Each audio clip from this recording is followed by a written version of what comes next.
선생님들 안녕하세요. 오늘 특별히 해외 한국학을 위한 우리 문화유산 아카이브 큐레이션에 대해서 우리 린지 트위닝 박사님 모시고 이렇게 발표를 듣고 또 우리 김현 갖게 됐습니다. 시국이 이래서 오늘 또 집회에 나가시는 분도 있고 그런 것 같습니다. 우리가 더 열심히 공부하면 좋을 것 같습니다. 예, 김현 교수님. 네. 그, 네, 이 자리에 이렇게 참석해 주신 여러분들께 감사드립니다. 지금 발표자와 토론자 모두 모이셨고요. 또 이제 관심 있으신 분들이 참여해 주고 계시는데요. 네. 뭐, 가급적이면은 서로 얼굴 그렇게 많은 인원들은 아닌 것 같으니까, 네, 참석하신 분들 서로 얼굴 표정 보면서, 네, 세미나 진행할 수 있었으면 좋겠습니다. 네, 오늘 노명환 선생님께서 네, 간단하게 소개해 주셨듯이 한국학중앙연구원에서 디지털 인문정보학 전공으로 박사 학위를 취득하신 지난 8월에 그 학위 취득을 하셨어요. 미국 국적의 네, 한국에서는 뭐 10년 이상 계셔가지고 우리 한국 어, 사람으로 살아가는데 전혀 문제가 없으신 이 미국인입니다. 네, 린지 트와이닝 박사가 해외 한국학과 문화유산 아카이브 큐레이션이라고 하는 그런 주제의 발표를 해주시겠습니다.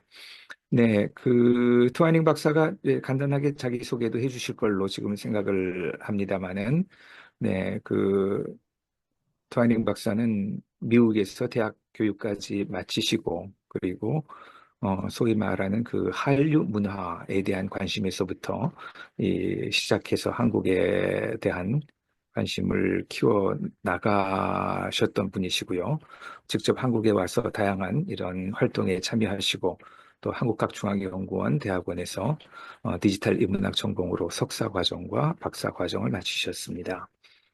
음, 네, 린지는 본인이 지금 공부하는 환경과 배경이 그렇듯이 해외에서 한국을 알고자 하는 사람들의 그 수요와 기대에 부응하는 그런 한국학 교육의 방법이 어떠한 좋은 길이 있을까 하는 것을 늘 고민해 왔고요.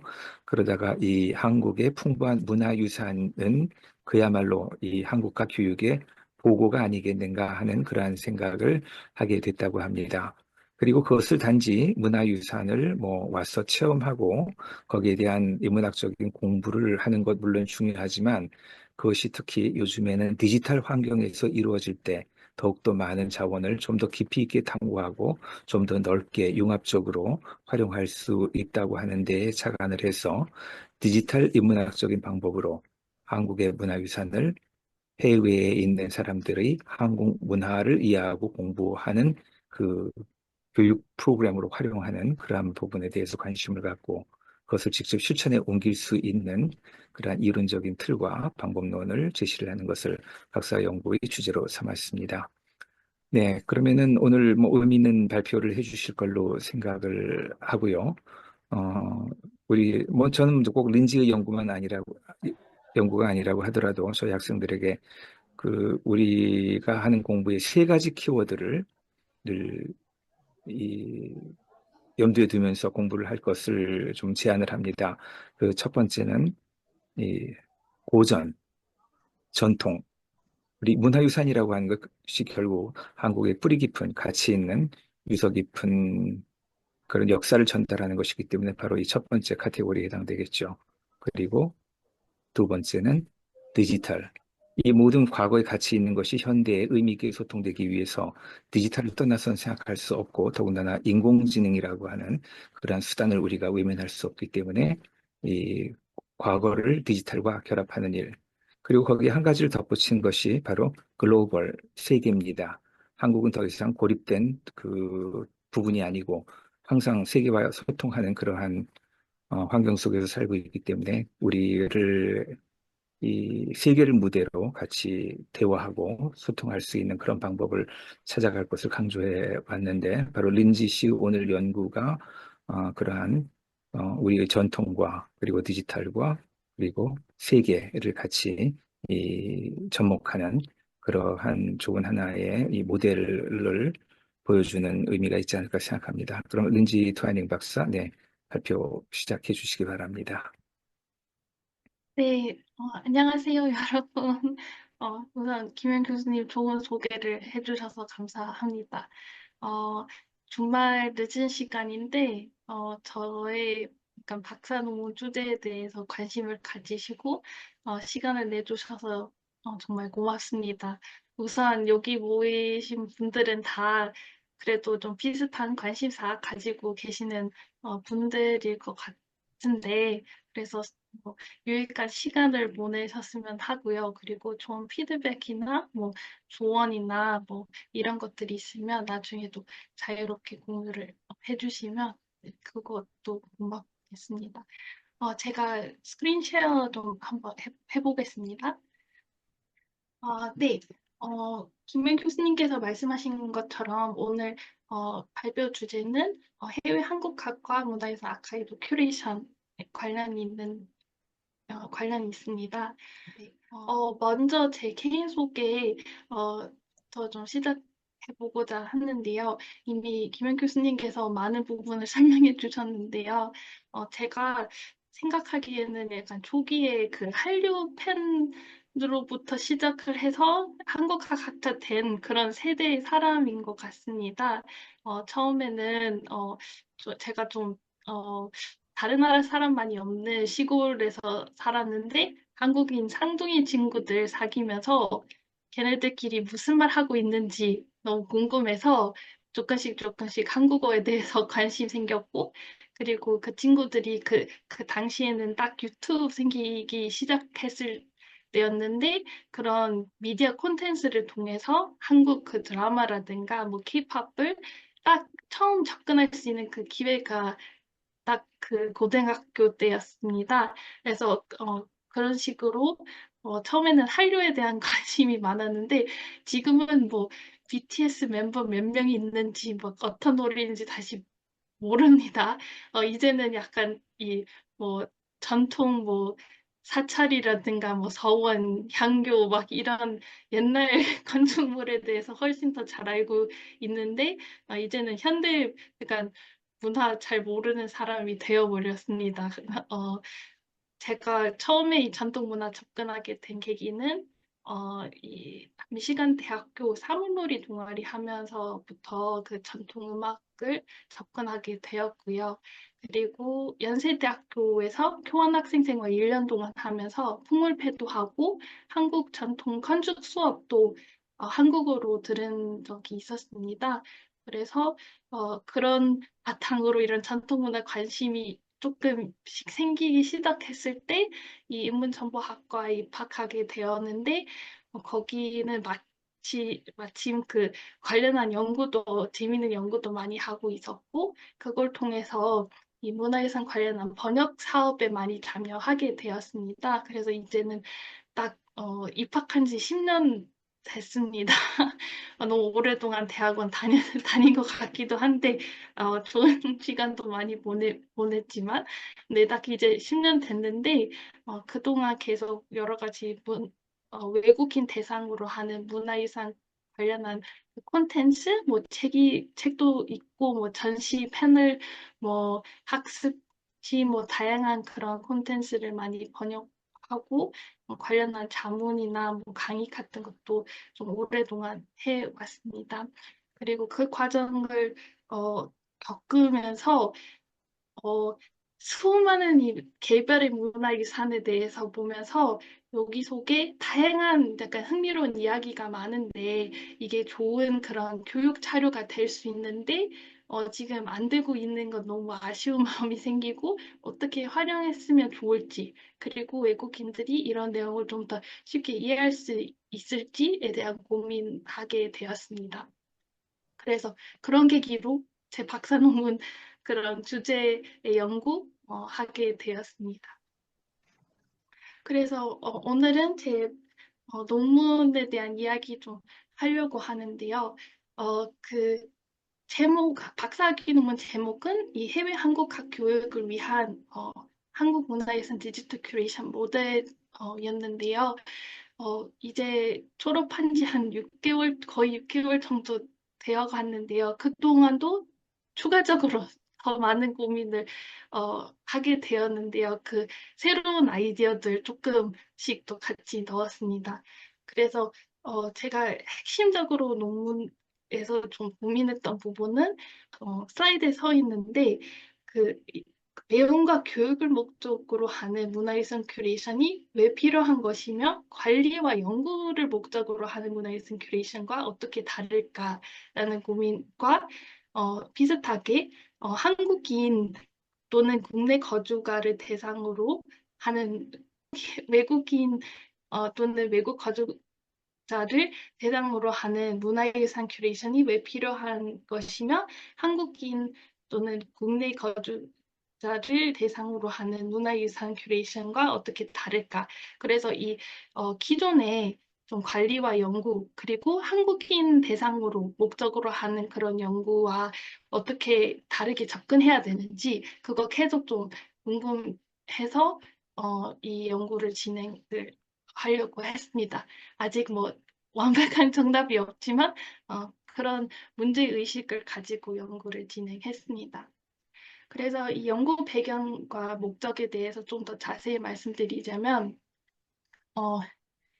김현 교수님께서 이미 말씀해 주셨는데 한국 문화유산은 일단 문화유산 뭐 기록이든 유적지든 뭐 무형문화유산이든 이런 것들은 다 인문학의 기본적인 1차 자료가 되기 때문에 매우 매우 중요한 자료입니다.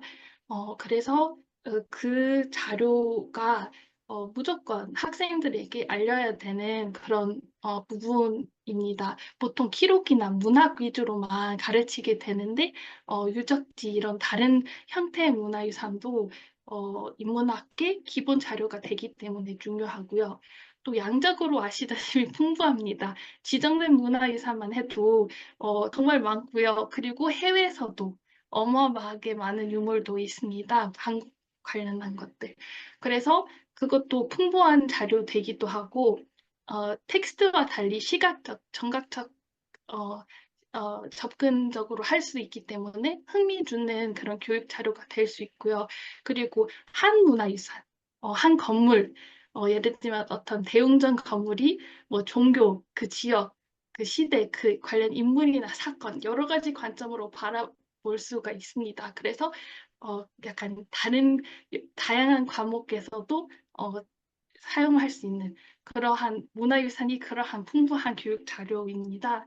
그런데 현재 해외 한국 과학 현장에서 문화유산에 대한 교육 거의 이루어지고 있지 않은 걸로 확인했습니다.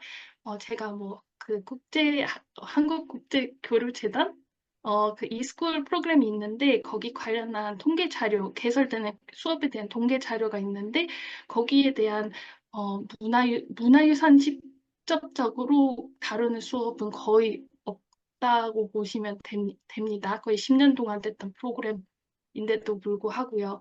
그리고 한국학종연구원 그 한국학 지원 사업이 있는데 거기 선정된 학교들의 교수진도 어떤 전문 분야를 다루는지도 살펴봤을 때 문화유산이나 미술 관련해서 하시는 분들 거의 없는 걸로 봤습니다. 그리고 공식적인 대학교 과정 말고 뭐 문화원이나 박물관 관련 교육에서도 뭐 전통음악 공연, 한복 입기 체험, 뭐 공예 자료, 공예품 만드는 것, 그 아주 한정된 문화유산에 대한 교육만 아니면 행사만 이루어지는 것으로 보입니다. 이런 것들도 단기적, 그러니까 장기적인 교육 아니고 딱 한 번 경험하고 그치는 그런 교육으로 이루어지는 것이 일반적인 현상인 걸로 확인했습니다. 그래서 이 문화유산의 활용도를 높이기 위해서 다양한 방법이 있을 수 있는데요. 뭐 재정적 지원이나 뭐 인력 양성 이런 부분은 당연히 필요하지만 제가 박사 뭐 과정생으로서 뭐 그런 부분에 기여할 수 있는 부분이 없었기 때문에 그러면 이 디지털 큐레이션 방법론을 가지고 제가 할 수 있는 부분이 무엇일까라고 생각했을 때 우선 그 기존의 자료들을 어떤 것들이 있는지 확인하고 그런 자료들 조금 더 접근하기 쉽게 만들 수 있는 방법이 없지 않을까 싶어서 거기서부터 시작을 해보았습니다. 그래서 한국 문화유산 관련한 기존 자료를 조사해 봤는데요. 물론 뭐 제가 못 찾은 자료도 많을 것이지만 일단 여기 그 화면에 서 있는 것처럼 영문 위주의 콘텐츠만 찾아서도 정말 정말 많은 기존의 자료를 확인할 수 있었습니다. 그래서 이 문화유산 관련한 자료가 부족해서 해외 한국학에서 문화유산 소개 안 되고 있는 것이 아닌 것을 알 수가 있습니다. 자료가 이미 많습니다. 접근하지 못해서 활용 되지 못하는 것이라고 제가 추정을 해서 그 문제를 해결하고자 했습니다. 그래서 제가 생각하기에는 이 접근성 문제, 그게 세 가지의 장벽 때문에 이루어지는 것으로 좀 검토했을 때 이렇게 나왔습니다. 하나는 당연하지만 언어적과 문화적 장벽 때문에 생기는 그런 접근성 문제가 있습니다. 많은 자료들은 한국인을 위해서 작성됐는데 그대로 번역하면 외국인들이 이해 못하는 배경 지식이라든가 뭐 어떤 유명한 뭐 고유명사, 사람이나 장소나 이런 배경 지식이 없고 뭐 로마자 표기 뭐 읽기 어려울 수도 있고 그러한 부분 때문에 외국인들이 약간 또는 뭘 검색해야 되는지 어떤 단어를 검색해야 되는지 모르는 그런 언어적인 문화적인 문제 때문에 기존의 자료 접근하지 못하는 부분도 있었을 거라고 생각하고요. 두 번째는 이 지리적인 또는 물리적인 장벽이 당연히 있었습니다. 문화유산은 그런 형태를 가지는 그런 자원입니다. 너무 당연한 얘기일 수도 있지만 외국인은 사람들은 뭐, 뭐 수원 화성 아니면 뭐 경주 이런 유적지 있는 곳을 직접 가보기가 매우 어렵습니다. 사실 한국인들도 많은 유적지를 갈 수가 없는 상황입니다. 그만큼 이 디지털 큐레이션이 중요하다고 생각을 하는데요. 또 반면에 뭐 북한에 있는 문화유산 또는 외국에 있는 문화유산 서로 이게 다 직접적으로 가볼 수는 없기 때문에 사실 이게 핵심적인 이 문화유산 교육하는 데 있어서 핵심적인 좀 문제가 되는 부분입니다. 그리고 세 번째 문제는 이 약간 유저 인터페이스 관련한 그런 장벽이라고 생각합니다. 기, 기, 어, 전체적으로 대부분 제가 확인했던 자료는 관리자 또는 연구자가 편리하게끔 제공되고 있는 것을 많이 확인했습니다. 뭐 메뉴의 구성이라든가 검색 필터링 뭐 이런 부분들은 관리자 위주로 되어 있었습니다. 그런 경우도 많았습니다. 자료는 영어로 된 자료인데 웹사이트는 한국어로만 되어 있는 겁니다. 그러니까 외국인들이 당연히 그런 자료를 찾을 수가 없게 되어 있습니다. 그래서 그런 약간 관리자 한국인 관리자를 위한 유저 인터페이스 때문에 접근성도 떨어지는 것을 확인할 수 있었습니다. 그러면 이 외국인 대상으로 그리고 교육 목적으로 문화유산 디지털 크리에이션 모델링 어떻게 하면 좋을까? 그 문제 좀 파악을 했는데 어떻게 해결하는 것이 좋을까라는 고민을 해보았습니다. 그래서 김현 교수님께서 한 이제 5, 6년 전에 좀 제시하셨던 그 사전적 아카이브 모델이 있는데요. 그래서 그 모델에는 아카이브에 있는 그 문화유산 기록물들과 약간 기존의 디지털 아카이브에 있었던 그런 문화유산 자료랑 이 백과사전 관련한 백과사전에 있었던 뭐 유명한 개념들, 인물들, 뭐 장소 이런 기본적인 사전 지식을 이 두 가지의 정보를 같이 의미 있게 시멘틱 데이터를 통해서 연결을 해야지 이 문화유산에 대한 맥락을 이 개념들을 통해서 이해할 수 있고 또는 이 개념들을 통해서 이 개념들을 막 증명하고 확인하기 위해서 이 문화유산도 필요합니다. 그래서 이런 모델을 전에 제시하셨고요. 그래서 이 개념적인 모델, 이론적인 모델부터 시작을 했습니다. 그리고 관련해서 실질적으로 지금 사용되고 있는 다양한 linked open data 모델들, 온톨로지들을 많이 살펴보았습니다. 온톨로지뿐만 아니고 관련 그냥 뭐 케이스 스터디, 뭐 여러 가지 그런 사례들 또 확인했습니다. 그래서 뭐 유러피아나 데이터 모델, 시덕 CRM, 링크드 아트 뭐 이런 거 여러분 뭐 기록학과라서 잘 알고 계실 거라고 생각하는데요. 지금도 특히 링크드 아트 계속 추진하고 있는 걸로 알고 있는데요. 그래서 이 문화유산 박물관 쪽 데이터는 계속 시멘틱 링크 데이터 방향으로 그런 추세가 보이는 것 같습니다. 그런데 기존의 모델에는 부족했던 부분이 무엇이냐면은 일단 박물관과 아카이브 위주의 그런 문화유산을 위해서 설계된 것을 확인할 수 있었습니다. 그래서 유적지나 뭐 무형 문화유산 이런 것도 같이 그 모델에 들어갈 수 있게끔 설계되어 있는 것 잘 확인하기 어려웠고요. 그리고 두 번째로 아까도 살짝 말씀드렸지만 관리가 연구를 목적으로 하는 그런 중심의 설계를 확인할 수 있었습니다. 그래서 예를 들면 학생이나 교사가 필요한 뭐 추가적인 정보, 참고 자료라든가 뭐 그런 것들이 다 없었습니다. 그래서 네, 그런 걸 확인할 수 있었습니다.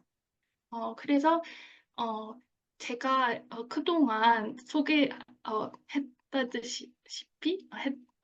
제가 오랫동안 문화유산 해설문 번역 일을 해왔는데요. 그리고 제 석사 논문에서도 여러 가지 문화유산 해설에 대한 기준들을 정리를 해서 핵심 약간 키워드, 기준들을 좀 정리를 해본 바가 있습니다. 그래서 이 문화유산 해설은 전문가가 아닌 좀 일반인을 대상으로 하는 교육 그런 활동이기 때문에 제가 좀 해결하고자 하는 이 해외 한국학 교육에 또 적용이 될 만한 그런 방법론이라고 생각을 해서 한번 좀 아이디어를 얻어서 좀 사용해 보았습니다. 그래서 어, 어, 예를 들면 이 해설 자료가 뭐 배우고자 하는 사람의 관심사에 맞출 수 있는지, 그리고 한 번만 배우고 그치지 않고 계속 막 교육이랑 배움을 이어지게끔 할 수 있는지, 그런 부분을 고려해서 좀 기존의 기존의 모델을 좀 보완하고자 했습니다. 그래서 이거 조금 슬라이드 아래 부분 약간 추상적인 얘기일 수도 있지만, 이 교육 환경에서 하는 그런 교육 환경에서는 이 기록적, 맥락적 데이터가 그 사용자의 목적지가 아니라고 생각합니다. 오히려 사용자의 그냥 지나가는 관심에서 지속적인 참여로 이어주는 동로의 수단이라고 생각하게 되었습니다. 그래서 제가 이 동굴도 사진은 한 예시로 들고자 하는데요. 학예사나 연구자들은 이미 이 그림을 가지고 있으니까 건물들이 다 어디 있고 문이 다 어디로 연결 다 되어 있고 이게 다 보입니다. 지도는 이미 있습니다. 근데 이런 배우고자 하는 학생이나 그걸 가르치고자 하는 뭐 이쪽 분야 전문가가 아닌 교사들, 외국에 계시는 한국인 교사분들도 어떻게 보면 그냥 어떤 문 앞에 있는데 어떤 관심 때문에 어떤 그 문화유산, 뭐 한국 역사와 문화 그 세 개의 문 앞에 있는데 그 문에 들어가면 또 안문도 있고 건물도 있고 또 길도 있고 어디로 가야지 그 찾고자 하는 그 다음에 그 콘텐츠나 정보가 어디 있는지 전혀 모르는 겁니다. 뭐 그 현판도 어떻게 읽을 줄도 모르고 그래서 그런 안내 그 관심사부터 시작해서 계속 그 배움을 이어갈 수 있게끔 어, 도와줄 수 있는 그런 모델이 필요하다고 생각하게 되었습니다. 그래서 이런 식으로 두 가지의 축으로 그 모델에 들어가야 할 정보의 유형을 정리를 해보았습니다.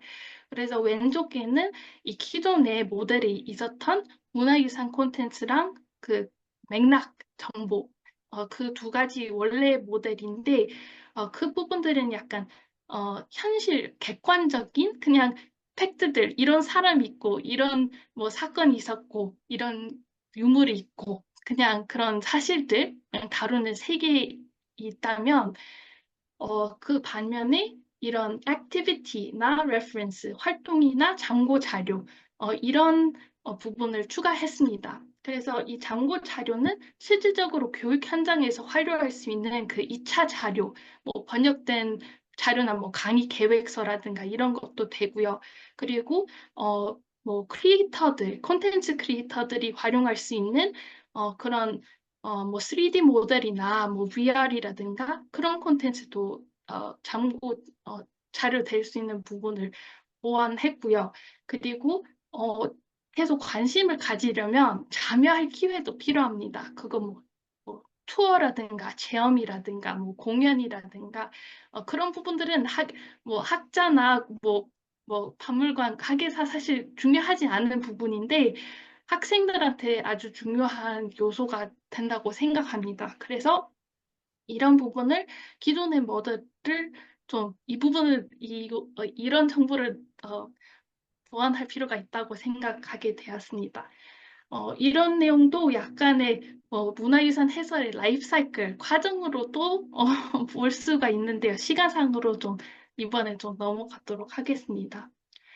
그래서 이러한 네 가지의 정보 클래스가 있는 모델을 이 시멘틱 포털이라는 어떻게 보면 약간 새로운 그 큐레이션 플랫폼을 통해서 제공을 하는 것을 제 논문에서도 제시를 했습니다. 이 시멘틱 포털은 의미 있는 맥락을 통해 연관 자료를 유용하게 접근할 수 있도록 하는 디지털 허브인데요. 어떻게 보면 기존의 데이터베이스나 메타 아카이브랑 뭐가 다른가라고 할 수가 있는데요. 저도 어떻게 다른지 아직도 조금 고민하고 있는데요. 근데 어, 설명한 것처럼 디지털 백과사전이나 아카이브는 데이터의 저장소이면 메타 아카이브는 그 많은 데이터 저장소를 한 곳에서 검색할 수 있게 좀 동일된 메타데이터, 표준화된 메타데이터를 통해서 중심적으로 검색할 수 있는 부분이면 플랫폼이며 시멘틱 포털은 여러 가지 그런 해설적인 주관적인 자료들을 그 기존의 아카이브 데이터, 그 문화유산 데이터를 통해 서로 의미 있게 연결을 하고 그걸 통해서 좀 접근하고 검색할 수 있게 도와주는 의미 있게 검색할 수 있는 구조이고 또 반면에 이 기본적인 개념이나 문화유산에 대해서 더 이해하고 싶으면 그 다양한 해설적 자료도 볼 수 있게 그래서 이 여러 가지의 자료를 서로 시멘틱 링크를 통해서 이해할 수 있게 해주는 그런 포털의 형태라고 볼 수가 있습니다.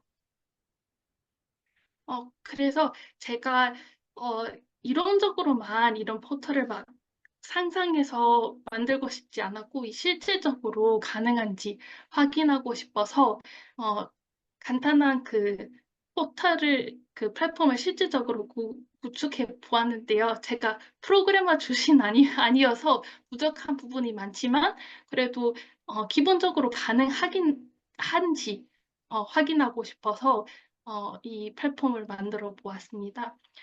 그래서 이 플랫폼 구축 관련해서 여러 가지 조건이 있었는데요. 제가 뭐 프로그래머 아니어서 기존의 소프트웨어를 활용할 필요가 있었고요.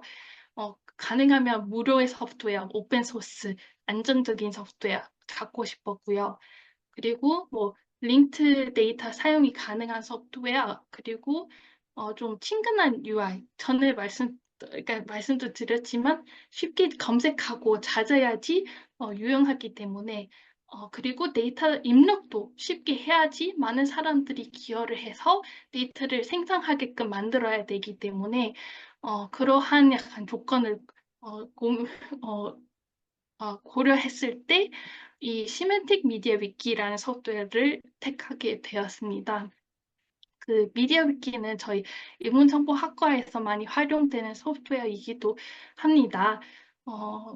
그 미디어 위키는 예를 들면 위키백과라는 웹사이트는 이 미디어 위키 소프트웨어를 활용하고 있습니다. 웹 기반의 협업 오픈소스 소프트웨어라고 보시면 됩니다. 그리고 이 소프트웨어에 여러 가지 다른 확장 프로그램과 연동시켜서 뭐 친근한 UI를 만들기 위한 뭐 소프트웨어, 데이터 시각화 가능하게 하는 소프트웨어, 데이터 검색, 그리고 기존의 뭐 여러 가지 언어들 또 적용할 수 있는 그런 소프트웨어들 연결을 해서 웹사이트를 구축해 보았습니다. 이 시멘틱 미디어 위키는 좀 독특한 구조로 되어 있는데요. 여러분들은 이쪽 분야 잘 아실 거라고 생각을 해서 기본적으로 시멘틱 데이터는 여러 가지 노드랑 노드들은 링크, 에지를 통해서 연결이 되는 그런 구조인데요. 그리고 그 노드들을 분류해서 어떤 노드와 어떤 노드 사이에 관계를 가질 수 있는지 정의하는 것이 또 온톨로지 만드는 그런 것입니다.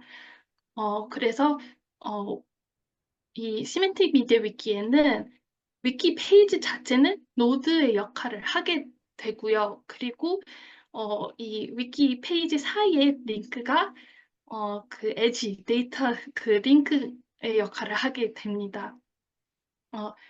여기 오탈자가 있는데요. 분류를 위키 그 페이지 분류를 통해서 클래스 지정할 수 있고요. 그리고 속성이랑 그 각 관계의 데이터 타입도 이 플랫폼 안에서 미리 지정을 해 놓을 수가 있고요.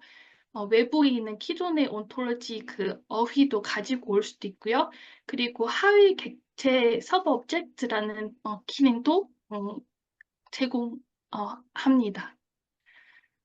그래서 결국에는 데이터 입력하고 표시하고 쿼리하는 그 모든 과정들은 다 위키 그 인터페이스를 통해서 위키 페이지 편집하는 것을 통해서 가능한 한 그런 소프트웨어입니다. 그래서 어떤 데이터 입력하기 편리한 양식을 만들어서 거기에 입력한 데이터를 바로 DB에 저장되도록 설계할 수 있고요. 그리고 그 저장된 데이터를 해당 페이지 내용을 표시하고 그 데이터는 뭐 추가되는 대로 연관 페이지에 자동으로 뜨게끔 할 수 있고요. 그리고 또 검색 결과에 나오게끔 할 수 있습니다. 이런 모든 설계는 다 HTML과 쿼리 언어만 이용해서 그 위키 틀을 만들어서 구성할 수 있었습니다. 그래서 네. 온톨로지 설계는 그 큰 모델의 그림에서 Heritage, Context, Reference, Activity 이렇게 나눴는데요. 세부적으로 이 유형이랑 성격에 따라 이런 식으로 정리했습니다. 최신 버전은 영어로만 되어 있어서 가지고 왔는데요. 그래서 유물, 건축물, 유적, 그리고 practice는 무형 유산을 말하는 거고요. 맥락 클래스는 인물, 그룹, 기관이나 단체, 개념, 장소, 사건. 참고 자료는 약간 텍스트 위주의 리소스들이랑 사진이나 정각 자료 위주의 미디어가 있고요. 그리고 액티비티 클래스는 프로젝트, 약간 유저 콘텐츠라고 보시면 될 것 같고요. 워크는 그런 소설이나 드라마, 그런 픽션 콘텐츠랑 상품, 굿즈, 그리고 experience, 체험이나 행사 이렇게 나눠 보았습니다. 이것도 계속 데이터 넣고 온톨로지 업데이트 되면서 계속 좀 고민하고 있는 부분도 있지만 일단 지금은 이 상태로 되어 있습니다. 그래서 이렇게 웹사이트를 한번 약간 만들어 봤는데요. 그래서 위에서 그 뭐, 이 좀 주관적인 내용, 그러니까 문화유산이랑 그 관련 맥락 정보, 조금 팩트 위주의 페이지를 만들어서 정말 간략하게 노드 역할, 그러니까 연결의 역할만 할 수 있는 페이지랑 또 이 좀 그 해설적 자료, 관련한 교육 자료, 뭐 실감 미디어, 사용자 만든 콘텐츠, 뭐 이렇게 하고 그리고 이 나중에 사람들도 자기 뭐 어떤 기관이라든가 뭐 박물관이라든가 문화원 관련한 행사나 자원들이 만들면 그것도 업로드해서 공유할 수 있게 하는 그런 장도 이렇게 만들어 보았습니다. 그리고 클래스 간의 관계들은 서브object 하위 개체를 이용해서 만들어 봤는데요. 이 하위 개체는 보시다시피 이름, 규격, 특징, 주제, 기여자, 위치, 구조, 링크, 출처, 연역 이렇게 필요한 내용을 위주로 정리해 보았습니다. 이렇게 했던 이유는 미디어 위키에는 이런 하위 개체를 쉽게 만들 수 있도록 설계되어 있어서 한번 적용하게 되었는데요. 결국에는 이런 형태를 가지게 됩니다. 그래서 기본 노드가 있으면 바로 해당 뭐 어떤 정보로 연결하지 않고 이 서브 오브젝트 노드를 한번 거쳐서 가는 그런 형태입니다. 이 구조는 잘 아실 텐데요. 그러니까 효율성이 떨어지는 그런 구조입니다. 그래서 빅데이터 분석 이런 거 할 때는 이게 좀 안 맞는 구조라고 볼 수가 있습니다. 그런데 이 여기 있는 데이터는 엄청 방대한 빅데이터가 아니고 오히려 디테일하게 정보를 전달하기, 교육의 목적을 통해서 전달하기 위해서 구성되기 때문에 이런 구조를 택하게 되었습니다. 그래서 한 페이지를 보시면 예를 들면 이 화성 수원 화성 같은 경우에는 이 official names 부분 위에 있는 부분을 보시면 화성 포트리스는 유네스코에서 활용되는 이름이고요. 그리고 화성 포트리스 수원은 이 국가유산청에서 공식적으로 사용하는 이름입니다. 잘 아실 텐데 문화유산은 옛날 이름도 있고 뭐 안압지였다가 월지가 되고 막 이런 옛날 이름이랑 지금 이름도 있고 기관마다 쓰는 이름도 다르고 이 부분을 외국인들이 헷갈리고 있는데 어떤 이름이 맞는 이름인지 이런 것들은 좀 자세히 설명해야 되는 부분이라고 생각해서 이렇게 이 서버 오브젝트를 이용해서 한번 그 문제를 좀 해결해 보았습니다. 여기서도 예를 들면 그 정조 같은 경우에는 처음에는 그 묘호는 정종이었다고 합니다. 나중에 이게 정조로 바꿨는데 그런 한 옛날 이름, 지금 이름 설명할 수 있고요. 그리고 이 타임라인 부분 보시면 언제 태어났고 어디서 태어났는지 이 관련 있는 정보를 합쳐서 그러니까 연결을 해서 보여줄 수 있는 방식으로 보일 수 있는 부분은 이 서브 오브젝트를 통해서 가능하게 한 부분입니다. 네. 시간 관계로 더 그냥 넘어가겠습니다. 그래서 이 시멘틱 포털의 활용 방안, 실질적으로 이렇게 구성해 봤는데 어떻게 활용할 수 있는가 몇 가지 예시를 보여드리고 마무리하도록 하겠습니다. 먼저 이 사용자의 성격에 따라 좀 어떻게 이러한 포털 사이트를 활용할 수 있는지 좀 보여드리고자 합니다. 먼저 이 문화유산 관련 자료 생산자 및 제공자 더 보여드리도록 하겠습니다. 제가 이 양식, 편리한 데이터 입력을 위해서 양식 만들었다고 말씀드렸는데요. 이렇게 생겼습니다. 그렇게 예쁘진 않지만 기능 다 하기는 합니다. 그래서 뭐 드롭다운 메뉴라든가 자동 아래에 있는 뭐 자동 이미 있는 데이터 있으면 시기 시작하면 오토 컴플리트 뜨게끔 뭐 할 수 있는 그런 편리한 입력 양식으로 만들어 봤습니다. 그래서 여기에 입력한 정보를 이 시멘틱 데이터 만들어주는 틀로 보내게 됩니다. 그래서 데이터가 저장되고 그걸 자동으로 불러오게 했습니다. 그래서 온톨로지 몰라도 뭐 데이터 구조, 뭐 어떤 클래스랑 어떤 클래스 사이에 어떤 관계 가능한지 그거 몰라도 이 양식에 맞게 데이터 입력하면 그 정리된 데이터가 만들 수 있습니다. 그래서 그러한 데이터 양식에만 입력해도 이런 식으로 페이지가 만들어집니다. 여기도 보시면 뭐 예를 들면 미디어 위키의 좋은 점은 뭐 텍스트에 링크 많이 걸 수 있기 때문에 뭐 이렇게 뭐 할 수 있고 뒤에도 더 말씀드리는 게 좋을 것 같습니다. 네. 그리고 약간 포트폴리오 페이지처럼 또 본인의 페이지 만들 수 있습니다. 그래서 예를 들면 국립주한 박물관이 있으면 새로운 콘텐츠, 외국인들한테 소개하고 싶은 콘텐츠를 약간 추가할 웹사이트에 추가할 때마다 그 약간 그 자료 만든 사람이 국립주한 박물관만 입력하면 그걸 자동으로 본인의 그 기관의 페이지에 자동으로 업데이트해서 뜨게끔 됩니다. 그래서 뭐 개인 연구자도 관련 연구 논문도 링크를 걸고 공유하면 그것도 자동으로 이렇게 약간 포트폴리오처럼 생성하게 만들고 그래서 그 자료가 더 많은 사람들한테 공유할 수 있게끔 만들어집니다. 그 다음에 그 문화유산 자료 활용자, 뭐 학생이나 교사 같은 분들은 이 웹사이트 활용하는 방안을 보여드리도록 하겠습니다.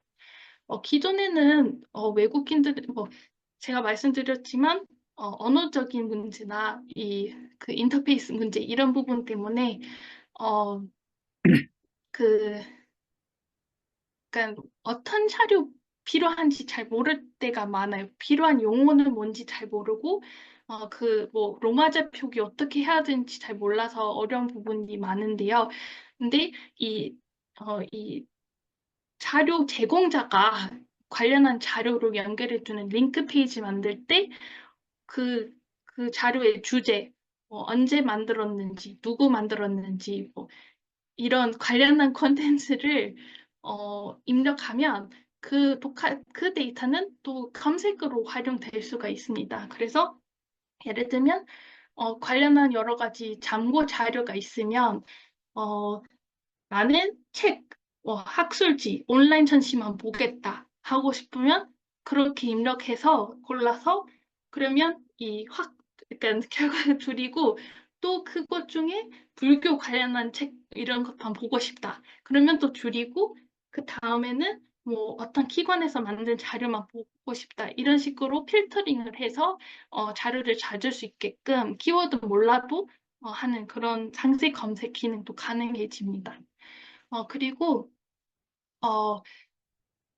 관심사부터 시작하는 그런 배움도 가능하게 만듭니다. 그래서 예를 들면 드라마 관련한 페이지를 있다면 그 드라마에 나오는 예를 학생이 드라마 봤는데 그 정조에 대해서 더 배우고 싶다. 그러면 드라마 페이지에 가면 청조 관련한 링크 누르면 청조 소개하는 페이지로 가요. 여기는 제가 좀 길게 써놨는데 뭐 짧을 수도 있고 그래서 정조는 화성이라는 그 성을 만들었다. 그래서 그게 무엇인지 보고 그러면 거기에 대해서 보고 그러면 유네스코 세계유산인 걸 확인할 수 있고 그러면 한국의 다른 세계유산 뭐가 있는지 볼 수 있고 지도로도 확인할 수 있는 그런 유기적인 그러니까 관심사부터 관련한 뭐 화성이 뭔지 몰라도 정조 누군지 몰라도 이렇게 클릭을 해서 배울 수 있는 그런 것도 가능하게 만듭니다. 어, 아, 네, 시간이 얼마 없습니다. 빨리 넘어가겠습니다.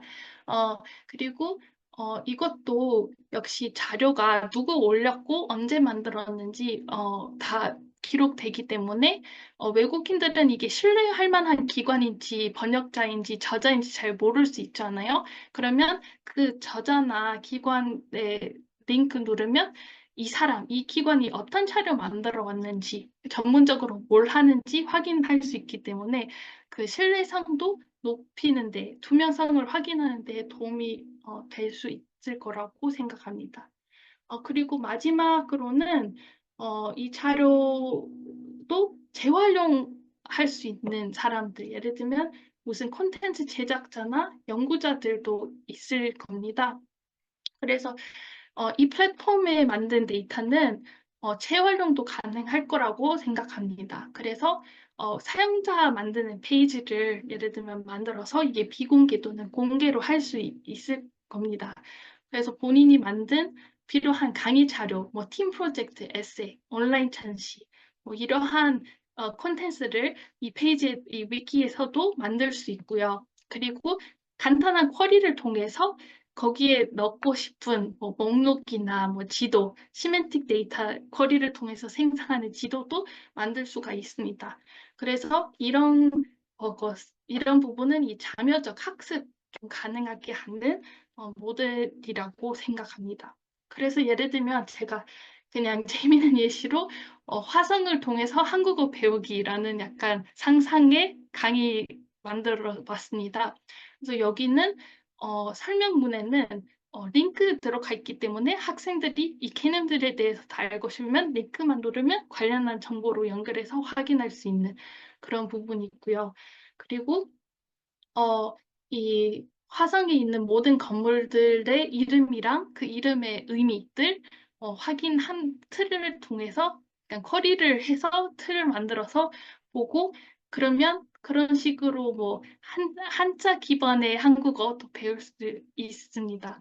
그리고 이거는 지도 속에서 어떻게 약간 어디에 위치하는지도 확인할 수 있고 그 건물 실제 모습이 VR 사진이나 3D 모델이랑 또 연결 다 링크를 통해서 되어 있기 때문에 어, 거기 가보지 못하더라도 그곳이 어떤 곳인지 직접 확인할 수도 있습니다.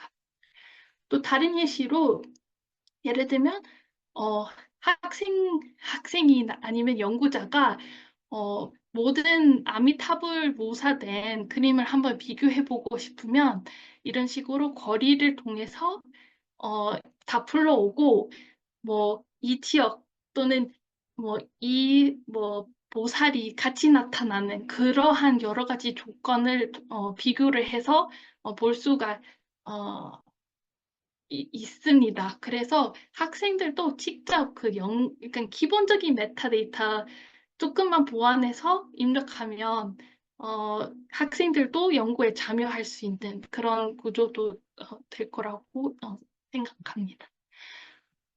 그래서 이런 식으로 기존의 그 언어적, 문화적 장벽, 지리적 장벽, 유아적 장벽을 이 모델을 통해서 완벽하지 않더라도 조금 보완할 수 있을 거라고 어, 할수 있는 방안이라고 예, 생각이 됩니다.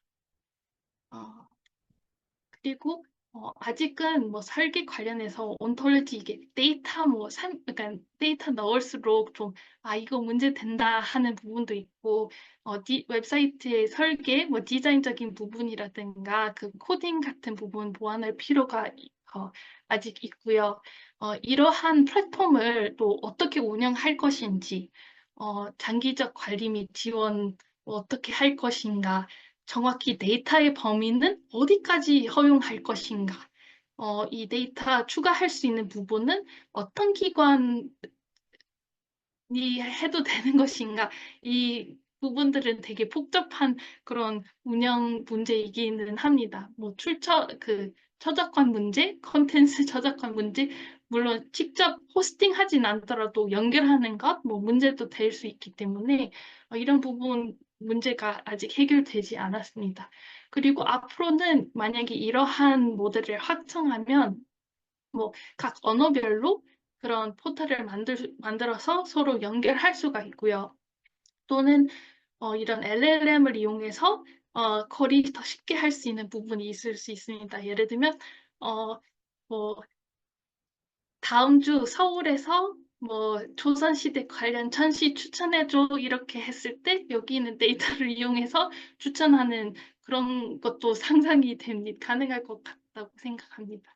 그리고 예를 들면 뭐 행사 예약 시스템이나 상품 뭐 그 전통 미술품 만드는 분들의 뭐 그런 상품들을 바로 구매할 수 있는 그런 시스템과도 나중에 연동되면 어떨까라는 생각도 합니다.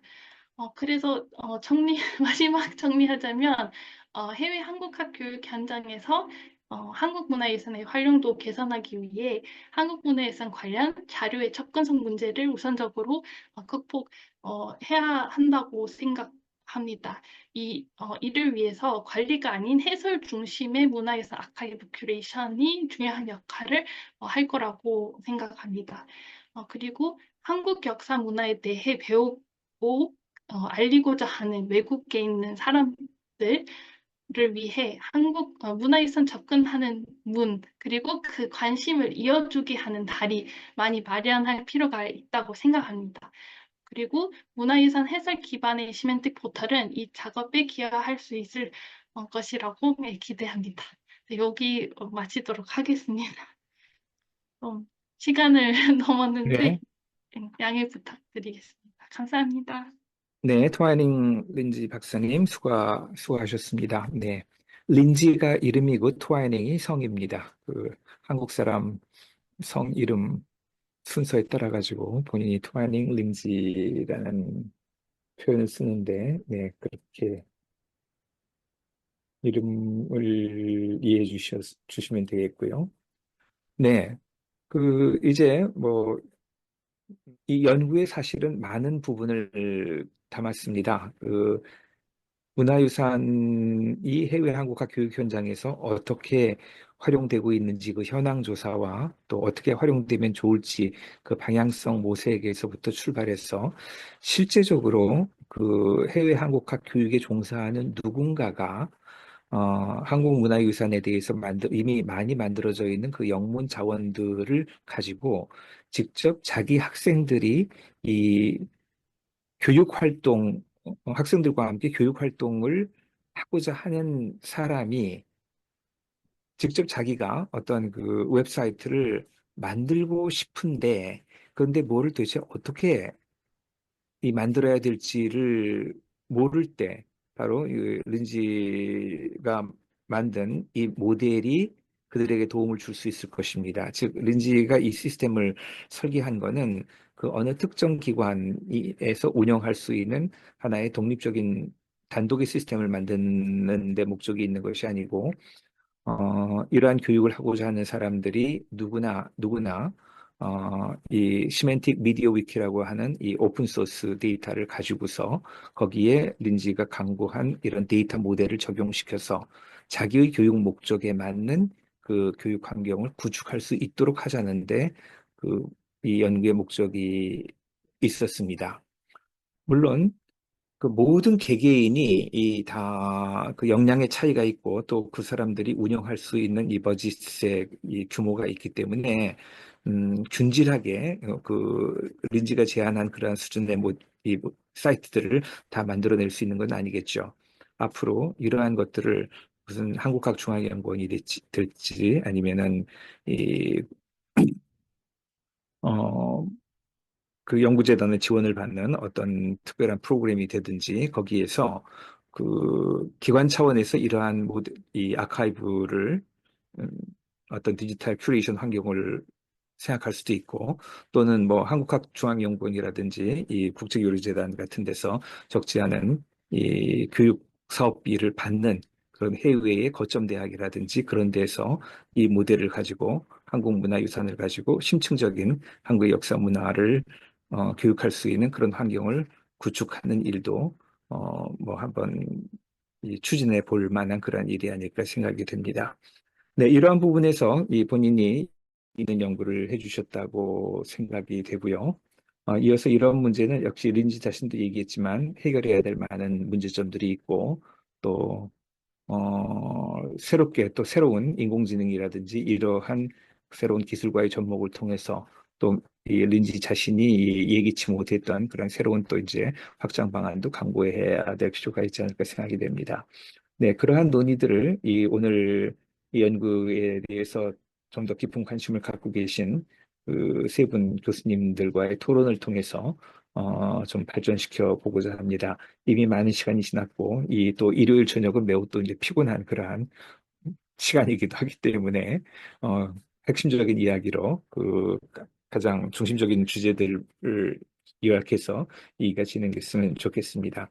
먼저 린지 연구에 대해서 어느 정도 이 이해를 먼저 많이 하고 계시고 또 같은 환경에서 비슷비슷한 경험들을 해보신 유인태 교수께서 혹시 준비해 오신 그런 의견과 함께 좀 의미 있는 논의거리를 좀 제안을 해주시죠.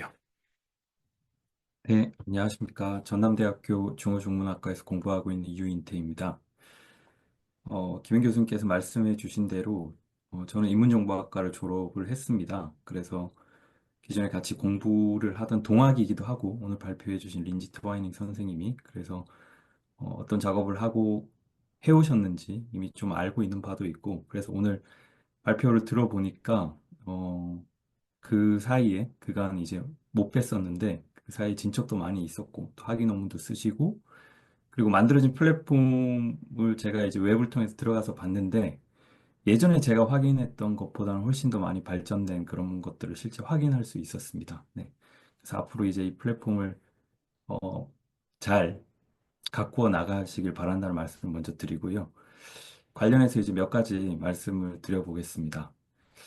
처음에 이제 이 플랫폼을 기획을 하실 때 한국문화유산 자원을 대상으로 해서 외국인들이 기본적인 타겟이 되고 그 다음에 핵심적인 맥락은 교육에 초점을 뒀다고 하셨습니다. 그래서 거기에 이거 했을 때 제가 가장 궁금한 것은 일단 데이터를 활용해서 어떠한 교육을 한다고 했을 때 가장 중요한 거는 쌍방향적인 어떤 소통을 데이터를 매개해서 어떻게 해 나갈 것인가가 중요하다고 생각을 합니다. 최근에 이제 대학이나 대학원에서 디지털 인문학 관련된 교육이 강의도 많이 개설되고 그런 거에 대한 관심도 되게 많은데 그렇게 생각을 했을 때 이런 문화유산 데이터를 지금 이제 구현을 해놓으신 이런 위키, 시멘틱 위키 기반의 플랫폼을 활용해서 교수자와 피교육자가 함께 뭔가를 해 나가는 과정에서 피교육자 입장에서는 한국 문화유산에 대해서도 배우고 그 다음에 이 플랫폼 안에서 뭔가 데이터를 편찬하는 데 만약에 참여한다고 하면은 그런 데이터 편찬을 통해서 만들어진 결과물 또 다른 사람들이 볼 수 있게끔 하는데 기여도 할 수 있고 어쨌든 여러 측면에서 그걸 짚어볼 수 있을 것 같은데 근데 이제 결국은 피교육자 입장에서 데이터 편찬에 참여할 때 능동적이 될 수 있으려면 뭔가 짜여진 어떤 뭐라고 해야 될까요? 모델이라고 해야 될까요?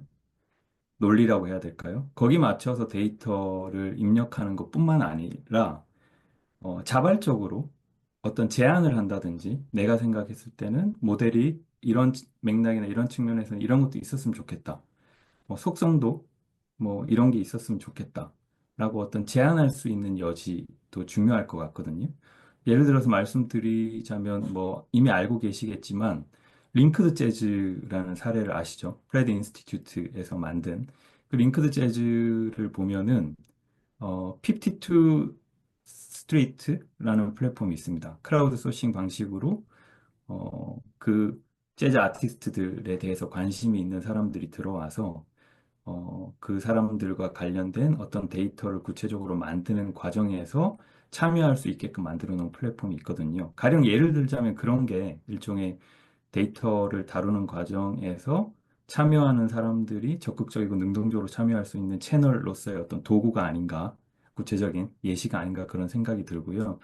그래서 장기적으로 지금 이제 만들어 나가실, 그러니까 갖고 나가실, 앞으로 보완해 나가실 이 플랫폼에도 어떤 그런 장치라고 해야 될까요? 교육적인 맥락이나 목적에 입각한 그런 거를 고려하고 계신지, 만약에 고려하고 계시다면 그 형태나 형식은 어떤지 한번 여쭤보고 싶습니다. 네, 이상입니다. 네, 감사합니다. 네, 뭐, 여러 가지 이제 또 제안하고 조언 주실 분들이 이제 많을 텐데, 그래도 뭐 가장 앞으로 미래 방향에서의 핵심적인 주제라고 할 수 있는, 네, 이용자 참여, 그 부분에 대한, 네, 얘기를 해주셨습니다. 직접 린지가 여기 더 답변할 수도 있겠지만은 사실은 다른 선생님들은 또 이제 어떠한 부분에 대해서 어떤 그 조언과 코멘트를 주실지 한번 같이 좀 들어보고 그리고 그 다음 논의로 린지 답변을 들어보면서 그 다음 논의를 이어가는 것도 좋을 것 같은데요. 네, 문영진 선생님, 뭐 저기 준비하신 말씀 있으시면은 좀 해주시겠습니까? 예. 저는 동덕여대 다문화학과에서 학생들을 가르치고 있습니다. 린지 트와이닝 선생님 그 설명을 들으면서, 저 같은 이제 현장에서 특히 이제 외국인 다문화인들을 대상으로 교육을 하는 사람 입장에서는 이런 웹사이트가 굉장히 필요하고, 그 다음에 한국 문화유산을 이렇게 전달하는 데 있어서 이런 웹사이트가 활성화된다면 특히 이제 디지털 인문학 활성화에도 굉장히 기여하겠다라는 생각이 들어서 훌륭한 연구를 하셨다라는 생각이 들고요. 다만 이제 약간 이런 부분이 추가됐으면 싶다 하는 부분이 이제 제가 현장에서 느끼고 있는 부분을 이제 한두 가지만 말씀을 드리면, 일단 그 이용자들의 이 수준의 차이가 굉장히 높다라는 거예요. 특히 이제 제가 이제 교육을 할 때 학습자들의 수준이 어디냐에 따라서 그 교육의 난이도가 굉장히 달라져야 되거든요. 이제 그런 부분에 있어서 아까 이제 트와이닝 선생님 말씀하실 때 문화와 한국어를 동시에 교육할 수 있으면 좋겠다라고 하셨잖아요. 이제 저도 굉장히 그거에 공감을 하는 사람이거든요. 그래서 이제 한국어 전공자들을 만나면 이제 한국어 교육이 우선적이다라고 말을 하고, 또 문화 전공자들 입장에서는 그게 우선순위를 둘 것이 아니라 동시에 진행이 돼야 학습 효과를 향상시킬 수 있다, 이제 이렇게 주장을 하죠. 그러면 이 웹사이트에서 설명을 하실 때 연구자도 들어올 수 있고, 그 다음에 학생도 들어올 수 있고, 또 일반인도 들어올 수 있잖아요. 그러면은 그 사람들의 수준차를 이 웹사이트 안에서 어떻게 확보해 줄 수 있는지, 예를 들면 이제 외국인들을 대상으로 문화를 교육하고 있는 분들이 한계를 느껴서 다시 대학원에 들어오거든요. 그러면 제가 가서 수업을 할 때 뭐가 한계가 있느냐라고 하면, 한국 사람들은 한국의 역사의 문화를 다 안다고 생각을 해요. 근데 외국인들이 알려고 하는 것은 우리가 일반적으로 알고 있는 것과 또 다른 것을 원하거든요. 그러면은 그 사람들이 이 웹사이트를 가지고 활용해서 교육을 하는 데 있어서 만족할 수 있는 웹사이트가 될 수 있겠느냐라는 거예요. 그래서 그런 부분들을 웹사이트에서 이걸 수준의 전체적인 차이를 포괄해 줄 수 있는, 즉 다시 말해서 한 가지 사례를 든다면, 우리가 이제 한국어를 배우는 사람은 1급, 2급, 3급 이렇게 차이가 있잖아요. 그러면 1급인 사람들은 이제 한국어를 이런 용어를 가지고 활용하시고, 또 교육하는 사람은 이런 용어를 가지고 교육을 하세요라고 정해져 있어요. 그 다음에 2급은 이런 용어를 가지고 활용하시고 이렇게 교육을 하세요. 또 3급은 이렇게 돼 있죠. 그런데 문화 파트에서는 이렇게 정해져 있지가 않습니다. 그런데 특히 문화유산은 활용하는 용어 자체가 우리가 보통 외국인들이 사용하는 용어가 아니잖아요.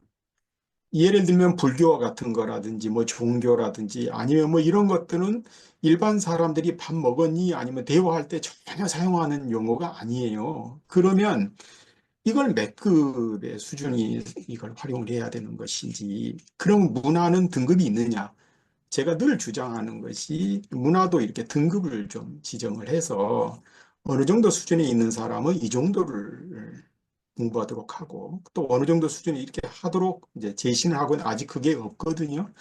그래서 이 웹사이트에서 그런 것을 만약에 지정을 해준다면, 그러니까는 그 수준이 높은 사람과 낮은 사람이 모두 이렇게 활용할 수 있는 그 폭을 다양하게 해줄 수 있겠다라는 생각이 들어서 가능하면 그것을 해주면 참 좋겠다라는 생각이 하나 들고요.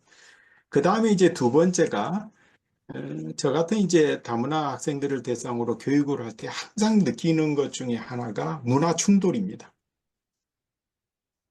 그러니까 우리는 한국에서 한국인들을 대상으로 할 때는 그런 갈등이 없지요. 왜냐 그러면은 받는 대로 수용을 하니까요. 그런데 외국인들은 이미 선교육을 받은 상황이에요. 자기 나라에서 모국에서 배웠던 아니면 어디서 배웠던 배운 상태의 하나의 선입관이 하나 있고요. 그 다음에 이 이제 린지 투아이니 선생님이 만든 웹사이트에 들어왔어요. 들어와서 봤더니 자기가 배운 것과 여기서 이 본 것과 이게 안 맞는 거예요. 예를 들면 일본 사람도 들어올 수 있고 중국 사람도 들어올 수 있잖아요. 근데 이제 한국의 문화유산을 소개하면서 한국의 입장에서 소개될 수 있잖아요. 우리나라 입장에서. 그럼 우리 중심에서 소개가 돼 있을 거예요. 그러면 그 사람이 느끼는 갈등을 어떻게 할 것이냐. 그럼 이거 웹사이트 신뢰할 수 없네. 이건 자국 중심으로 돼 있어. 한국 중심으로 돼 있어. 나 이거 더 이상 이용 안 할 거야. 이러면 신뢰성이 떨어지잖아요. 그랬을 때 그 사람이 적극적으로 참여하고 의견을 제시하고 그래서 서로 그것을 공유하고 그다음에 토론을 하고 그러면 이제 조금 전에 유인태 선생님께서 제시하신 그런 이용자들이 저도 적극적으로 활용하고 이런 것들에 이제 공감되고 활성화되겠죠. 그래서 그런 부분도 담을 수 있는 웹사이트의 폭을 좀 확장할 수 있는 것도 좀 좋겠다라는 생각이 들고요. 그 다음에 이제 여기에 지금 기록학과 학생들이 많이 와 있잖아요. 그래서 이제 토하니 선생님이 이제 성견적인 입장에서 이런 문화유산에 대한 웹사이트를 만들고 계시니까 우리 기록학과에는 문화유산과 관련된 과목이 개설되어 있어요. 그래서 문화유산과 관련해서 논문을 쓰고자 하는 사람들도 있거든요. 이제 그런 사람들에게 혹시 기록학과 또는 여기 역사 전공자들도 많이 있으니까 역사나 기록학을 전공하는 사람들이 지금 토하니 선생님이 말씀하신 이런 주제들을 가지고 보다 활성화해서 논문을 쓸 수 있는 뭐 그런 혹시 이제 먼저 연구를 하셨으니까 그런 코멘트를 혹시 해주실 수 있으시면 그것도 한번 해주시면 오늘 듣는 학생들에게 굉장한 좋은 팁이 제공되겠다 하는 생각이 듭니다. 우선 제가 그냥 얼굴을 보지 않고 그냥 말하시는 것만 들으면 전혀 외국인이라고 느껴지지 않으실 정도로 한국어를 워낙 잘 구사하셔서 부럽습니다. 제가 외국어를 이렇게 구사할 수 있을까 싶은 생각을 해보면 아닐 것 같은데 10여 년 한국에 계시면서 이렇게 한국어를 잘 구사하시다니 대단히 제가 아주 외국인 분으로 이렇게 문화유산을 사랑해 주셔서 굉장히 감사드리고요. 계속 연구하셔서 저희들에게 많은 이런 훌륭한 웹사이트를 제공해 주시기를 기대해 보겠습니다. 많은 지도를 해주신 김영 교수님께도 이 자리를 빌어서 감사의 말씀을 드리도록 하겠습니다. 감사합니다. 네, 감사합니다. 네, 실제로 그 다문화 교육에 참여하고 계신 문영진 선생님께서 실제적으로 이것이 이 외국인에게 한국 문화를 가르치는 그러한 환경으로서 역할을 한다고 했을 때 실제적으로 부딪히게 되는 그러한 문제점들을 지적하시면서 그 대안의 이 필요성 그리고 거기에 대해서 어떠한 구상이 있는지 질문을 주셨습니다. 감사합니다. 그러면 뭐 마저 우리 최훈진 선생님의 코멘트도 먼저 듣고 그리고 린지와 함께 이야기해 보도록 하죠. 최 선생님. 네, 안녕하세요. 한국외대사학과 교수 최은진입니다. 저는 개인적으로는 기록관리 실무 현장에서 한 10여 년 근무했던 경험이 있는데요. 지금 오늘 발표 아주 흥미롭게 잘 들었습니다. 그런데 제가 프로그램을 잘 다루는 프로그래머는 아니어서 좀 기본적인 질문을 드릴 수도 있을 것 같습니다. 양해 부탁드립니다. 한 4가지 정도 궁금한 점이 생겨서 질문을 드리는데요. 트와이닝 선생님께서 발표해 주신 발표문 가운데 9페이지 보면은 이제 기존의 문화유산 아카이브 큐레이션의 개념적인 모델 중에 김현 선생님의 이 사전적 아카이브 모델에서 사용한 이 시멘틱 웹 환경이라는 것과 지금 트와이닝 선생님이 제시하고 계시는 시멘틱 포털이란 것은 물론 시멘틱 웹 환경을 기반으로 하고 있겠습니다만 어떠한 점에서 더 발전되어 있고 어떠한 점에서 이렇게 차이가 있는 것인지 하는 부분이 좀 궁금했고요. 또 두 번째로는 이 시멘틱 포털이 그 새로운 정보, 기존에 이제 그 입력되어 있는 정보를 연결해주고 하는 것뿐만 아니라 어떤 새로운 정보를 이용자가 추가할 수도 있고 그렇다고 했을 때 이 본래의 지식 정보를 오염시킬 위험성은 없는지 하는 부분에 대한 또 의구심이 좀 들었고요. 그 다음에 세 번째로 그 예컨대 안내자로서 AI를 접목해서 이 시멘틱 포털을 좀 더 활성화시킬 수 있는 방법은 없을까 하는 그런 생각도 들었습니다. 그리고 마지막으로 질문은 이제 최근에 이제 디지털 인문학에 대한 관심과 함께 또 역사 쪽에서는 이제 공공 역사, 디지털 인문학을 좀 더 활성화시키기 위한 공공 역사, 퍼블릭 히스토리라는 이제 개념이 많이 관심을 받고 있는 상황인데요. 이 해외 한국학과 문화유산 아카이브 큐레이션에서 이 공공 역사라는 개념을 도입했을 때 즉 이제 외국인을 포함해서 이 다양한 대중들에게 어떤 공익적 가치를 제공할 수 있는 그것을 이 문화유산 아카이브 큐레이션을 통해 추구한다고 했을 때 어떠한 방식으로 그러한 실천이 가능할지에 대해서 고견을 말씀해 주시면 감사하겠습니다. 네, 이상입니다. 네, 감사합니다. 네, 사실 뭐 선생님들께서 지금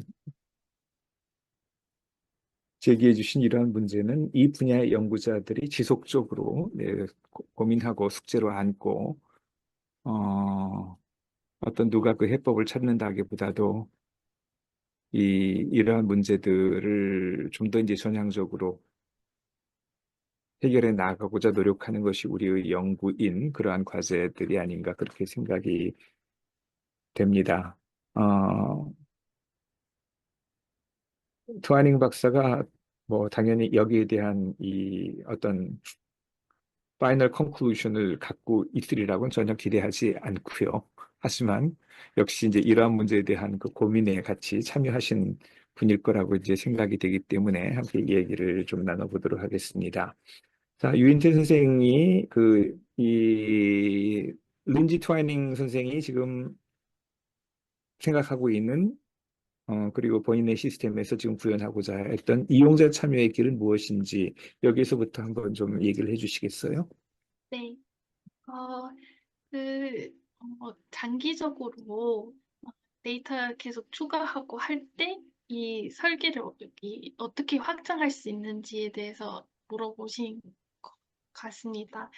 제가 그걸 생각을 해서 그걸 중점을 두고 설계를 해 보았습니다. 제가 스크린 공유 잠깐만 해서 보여드리자면은 어, 제가 지금도 이 온토로지 설계 계속 좀 수정 중이거든요. 그런데 예를 들면 데이터 입력할 때, 각, 여기에 있는 탭들은 다 서브 오브젝트, 하위 객체가 되고요. 그리고 하위 객체에는 각 객체마다 타입프가 있어요. 그래서 유물 같은 경우에는 문화유산 지정, 키는 뭐 색깔, 뭐, 뭐 특별한 요소, 이러한 부분들은 어, 약간 노드 1대1로 연결했을 때 이것들은 다 그 relation의 정의가 될 수가 있는데요. 그런데 제가 그렇게 하지 않고 요 큰 그러니까 큰 틀의 서브젝트의 하위 클래스라고 해야 되나요? 그렇게 연결을 해서 나중에 요 큰 형태의 어, 그, 그 서브젝트만 유지하고 나중에 필요하면 이러한 서브젝트 타입들을 좀 보완을 해서 정리할 수 있게끔 설계를 해 보았습니다. 그래서 어, 이렇게 했던 이유는 좀 독특한 방식인 것 같습니다.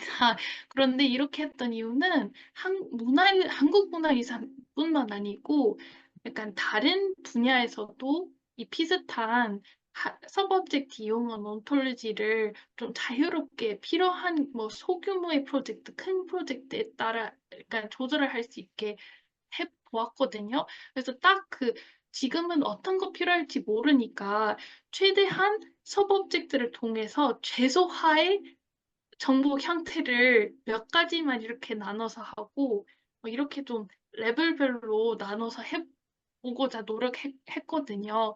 이것도 뭐 단점 당연히 있지만 어마어마한 막힌 리레이셔널리스트 만드는 것보다 이런 식으로 하는 것 어떨까 싶었습니다. 그런데 단점이 검색할 때 거리라든가 그렇게 할 때 아직 문제가 있습니다. 그래서 데이터 좀 더 이렇게 넣어보고 실험을 해서 이게 정말 맞는 방식인지 조금 더 확인할 필요가 있을 것 같습니다.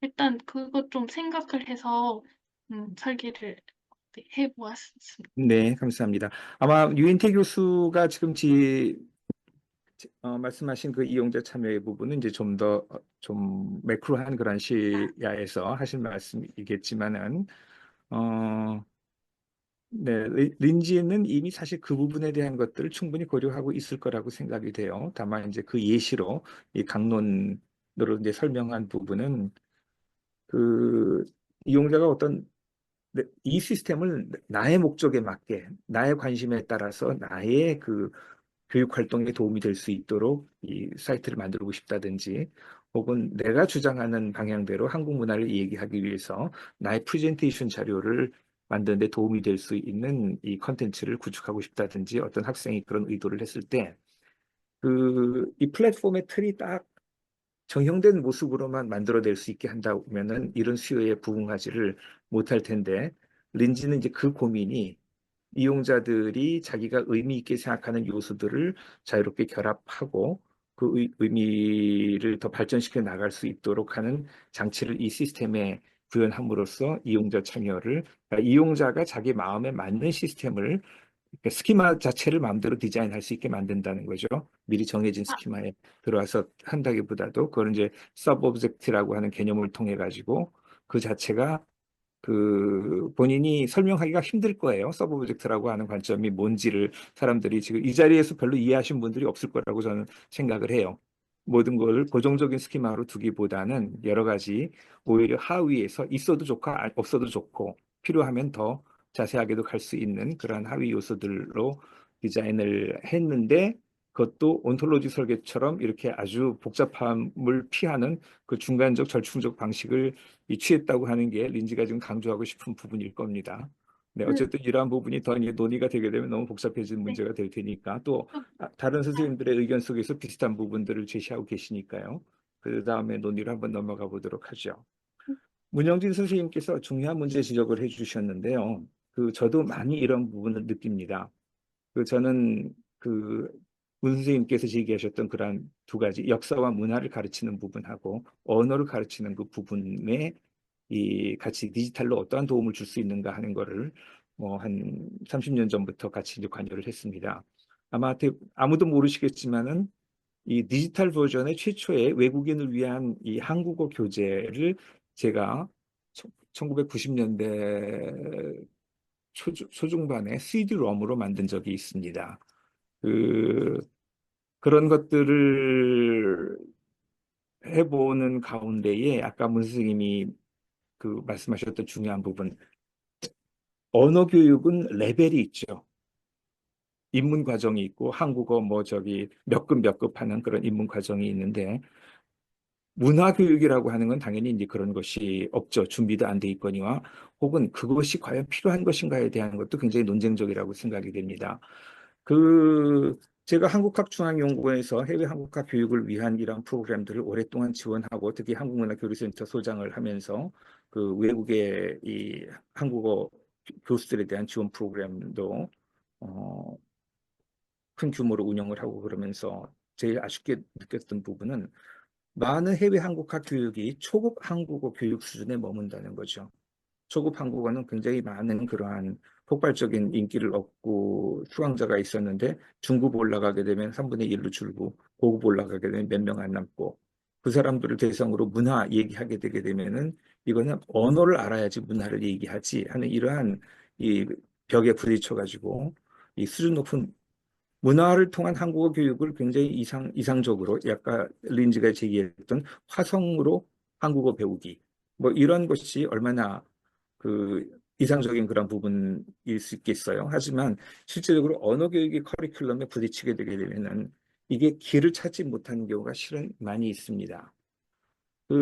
오히려 이 부분에 대해서 린지가 직접 이 기초 한국어 공부에서부터 시작해가지고 아주 전문적인 문화 전문가로 지금 성장한 이 부분에서 그 두 개의 이 이질적인 이 교육 프로그램과 교육 방법론 이것들이 이 조화를 어떻게 모색할 수 있을지 본인이 고민한 부분이 있으면 한번 좀 얘기해 주시죠. 네. 일단, 어, 그 등급 나누는 것 관련해서 어떻게 제가 접근을 해 보았는지에 대해서 조금 말씀드리자면은, 어, 그 수준, 약간 그렇게까지 생각을 못 했거든요. 수준을 나눠야 된다는 부분. 그런데 생각해 보니까 이미 약간 관련한 창치 조금 들어가 있습니다. 그래서 어, 예를 들면 그런 기본적인 정보, 문화유산이랑 뭐 관련한 개념들에 대한 설명들은 그런 등급 나눌 생각을 못했지만 참고 자료 같은 경우에는 이게 뭐 초등학생을 위한 것인지 뭐 그런 뭐 대학생을 위한 것인지 원래 그 활용하는 자료는 그 레벨이 다 있기 때문에 그렇게 해서 필터링을 해서 그 등급에 맞는 자료를 찾을 수 있도록 하는 그런 방법이 그런 필터링 데이터를 넣을까 약간 넣게끔 구성되어 있습니다. 그래서 예를 들면 뭐 불교 뭐 사찰 관련한 페이지에 가보면 그 관련한 자료 다 뭐 잘 연결돼 있으면 뜰 텐데 거기는 초등학생용 대학 고등학생용 자료 만약에 그 관련한 데이터를 메타데이터 잘 입력되어 있다면 그러면 거기에 맞게 그 필터링 참고 자료 조금 필터링을 해서 그 주제에 대한 맞춘 자료를 찾을 수 있는 방법도 있고요. 그리고 약간 유저 크리에이티브 콘텐츠라고 약간 그 표현을 썼는데 약간 그 웹페이지 안에서도 커리큘럼을 만들 수 있어요. 위키가 그 웹사이트 운영하는 사람들은 그러면 정말 조급 막 이게 단계별로 큐레이션 콘텐츠 약간 커리큘럼 만들듯이 해서 그거 사용자들한테 추천하는 뭐 본인이 뭐 이 정도 등급이면 이런 코스를 추천한다. 그리고 거기에 들어가 있는 참고 자료와 개념이랑 문화유산 소개하는 것 어떻게 좀 큐레이션이 가능할 거라고 생각합니다. 그래서 그 부분을 조금 보완하는 것이 좋겠다는 생각이 들었습니다. 네. 충돌, 뭐 문화 충돌 이런 거에 대해서 또 간단하게 말씀드려도 될까요? 이 부분은 계속 고민되는 부분입니다. 최근에 관련 없는, 약간 다른 프로젝트 때문에 샘플 자료 좀 만들기 위해서 독도라는 이슈 관련해서 제가 뭘 올렸거든요, 웹사이트에. 그냥 샘플 자료 만들기 위해서. 그런데 항상 고민되는 거는 이러한 방대한 약간 공공 뭐 역사라든가 이런 걸 위한 사업은 정부에서 지원을 하는 것이 어떻게 보면 맞는 거라고 생각을 하거든요. 그런데 정부에서 지원하는 순간에서 정부의 입장만의 콘텐츠로 또 한정될까 봐 두려운 겁니다. 원래는 이 기본 그러니까 항상 이 뭐 문화유산이랑 맥락 정보 거기에는 정말 그냥 객관적인 팩트만 정리를 해서 하고 그리고 주관적인 그런 참고 자료라든가 뭐 픽션 소설 관련 뭐 이런 부분들을 주관적인 해설적 자료를 구별해서 하고 싶었습니다. 그래서 해설 자료는 특히 그 학계에는 다양한 의견이 있을 수 있잖아요. 이게 뭐 나라 사이의 충돌뿐만 아니고 학자 간의 충돌이 또 있을 수 있잖아요. 있지 않습니까? 그래서 좀 오히려 그런 중돌이 되는 부분들은 서로 확인해서 볼 수 있게끔 연결되는 기능을 했으면 하는 마음인데 그런데 결국에는 이런 데이터가 다 연결해서 하려면 또 지원이 또 필요하고 많은 기관의 협력도 필요하고 그러면 정부에서 할 수밖에 없기도 합니다. 그래서 이게 계속 그게 문제가 되는 부분입니다. 그래서 어떻게 보면 뭘 조금 포기해야 되는 부분도 있어야 하지 않을까 싶기도 합니다. 그래서 그 부분은 앞으로 어떻게 할지 고민 많이 됩니다. 네, 그것, 어, 네, 네. 네, 감사합니다. 네, 최원진 선생님께서 말씀하신 것도 역시 같은 문제를 계속 안고 가는 그러한 논점을 제시를 해주셨는데요. 먼저 뭐 간단한 궁금해서 여쭤보신 부분, 기본적인 백과사전적 아카이브라고 하는 기존 모델과 그리고 시멘틱 포탈이라고 하는 린지 모델 간의 차이점은 뭔가요? 라고 하는 질문을 해주셨는데, 네, 답변하실 부분이 있으신가요?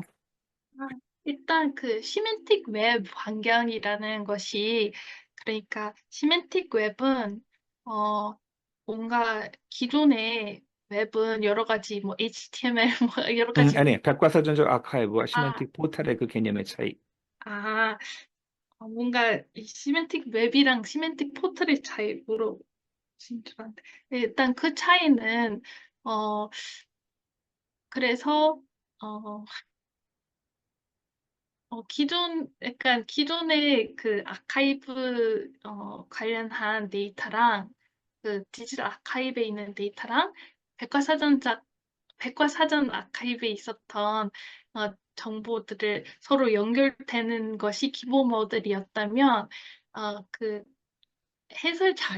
해설적인 자료가 그걸 링크를 통해서 서로 연결을 어, 해서 어, 그 어, 해설적 자료가 어, 죄송해요. 이제 늦은 시간이어서 또 어, 어, 그, 어, 이 한국어 이제 잘 안 나오겠네요. 어, 약간 네, 요거는 내가 대신 대답해 줄게요. 네, 린지. 감사합니다. 네, 백과사전적 아카이브보다 린지가 얘기한 시멘틱 포털은 좀 더 동적인 개념인 것 같습니다. 백과사전 아카이브가 말하자면 아카이브와 백과사전을 시멘틱 데이터로 엮은 거지만 그것은 연구자들이 인문학적인 연구를 통해서 스태틱한 데이터를 만드는 거라고 한다면 린지가 지금 하고자 하는 그 포털은 오늘 이 순간에도 새로운 정보가 들어오면은 당장 그것을 교육적으로 활용하고 그것을 문화유산에 관해서 누가 정리를 했는데 누가 그걸 가지고 활용하는 무슨 이벤트를 개최했다고 한다면은 그 정보가 또 역시 연결이 돼서 보여줄 수 있도록 하는 그 교육 목적에 도움이 되는 문화유산을 주제로 한 그런 정보들이 이 계속 다이내믹하게 살아서 활용되고 재생산될 수 있도록 하는 그런 어떤 다이내믹한 것이 좀 더 제가 볼 때는 이 기존에 제가 만든 이 백과사전적 아카이브 개념보다도 더 강조되는 개념이라고 그렇게 판단을 하고 네, 좋은 착안을 한 것으로 평가를 했습니다. 네, 그 다음에 이 최 선생님이 이 질문하신 거는 그 인문학자들로부터 이 디지털 모델을 만드는 사람들이 꼭 받는 질문이에요. 말하자면은 아카이빙된 정보가 그 이것도 나중에 이제 공공 역사하고도 이제 관련이 되는 부분일 텐데 우리가 이 정답이라고 할 수 있는 정답으로 인정할 수 있는 또 당연히 교육이라고 한다면은 그 정답을 가르쳐야 된다는 그러한 이 그 스트레스 속에 교육자들이 있는데 이 다양한 포털의 정보들이 서로 상충되는 그 의견을 담기도 하고 또는 부분적인 이 정보가 잘못 이 전체적인 것처럼 오인식돼 가지고 왜곡의 결과를 낳기도 하는 것을 우리가 사실은 그러한 신뢰들을 많이 봅니다. 기본적으로 포탈을 만드는 사람들이 이 스스로 그걸 자신의 책임이 아닌 거로 돌릴 수 있어요. 왜냐하면은 우리는 그러한 다양한 지식이 소통되는 플랫폼을 제공하는 거고, 그리고 그 플랫폼 상에서 여러 가지 상충적인 그 정보들은 이용자들이 서로 비교하고 판단해서 정답을 찾아가도록 하는 것이 이 아카이브를 제공하는 사람들의 역할이라고 우리는 생각을 하는데, 그런데 그 아카이브를 사용하는 사람들이 정답을 찾기보다는 오답을 많이 찾는다면 그건 아카이브를 만드는 사람들의 책임과 무관하지 않을 겁니다. 이런 부분에 대해서 어떠한 고민을 하고 있고 어떠한 해법을 찾으셨는지 간단하게 얘기해 주시겠어요? 네. 어, 저도 드렸다시피 제가 조금 더 객관적인 정보랑 주관적인 정보를 뚜렷하게 나눠서 그런 것들도 누구 관리할 수 있는지까지 조금 구별을 한다고 하는 식으로 운영될 필요가 있다고 생각합니다. 그래서 예를 들면 그 한국 대 민족. 시간이 늦었네요. 민백 그 사전을 되게 막 긴 설명도 있고 그러잖아요. 그런데 정말 길게 하지 않고 짧은 약간 이게 뭐 무슨 오해할 수 있는 여지가 없는 간단한 소개랑 검색에 도움이 되는 메타데이터만 그런 걸 입력하고 그런 객관적인 정보들, 문화유산이랑 기본 개념에 대한 것들은 이렇게 정부기관, 뭐 국가유산청이라든가 뭐 한국학술연구원처럼 이렇게 그런 관련한 백과사전 관리해오던 그런 기관들에서 그 기본 정보를 관리하고 주관적인 정보들은 그것도 예를 들면 모든 막 이상한 참고 자료 다 뭐 누구나 본인이 쓴 글을 올리는 식으로 당연히 안 됩니다.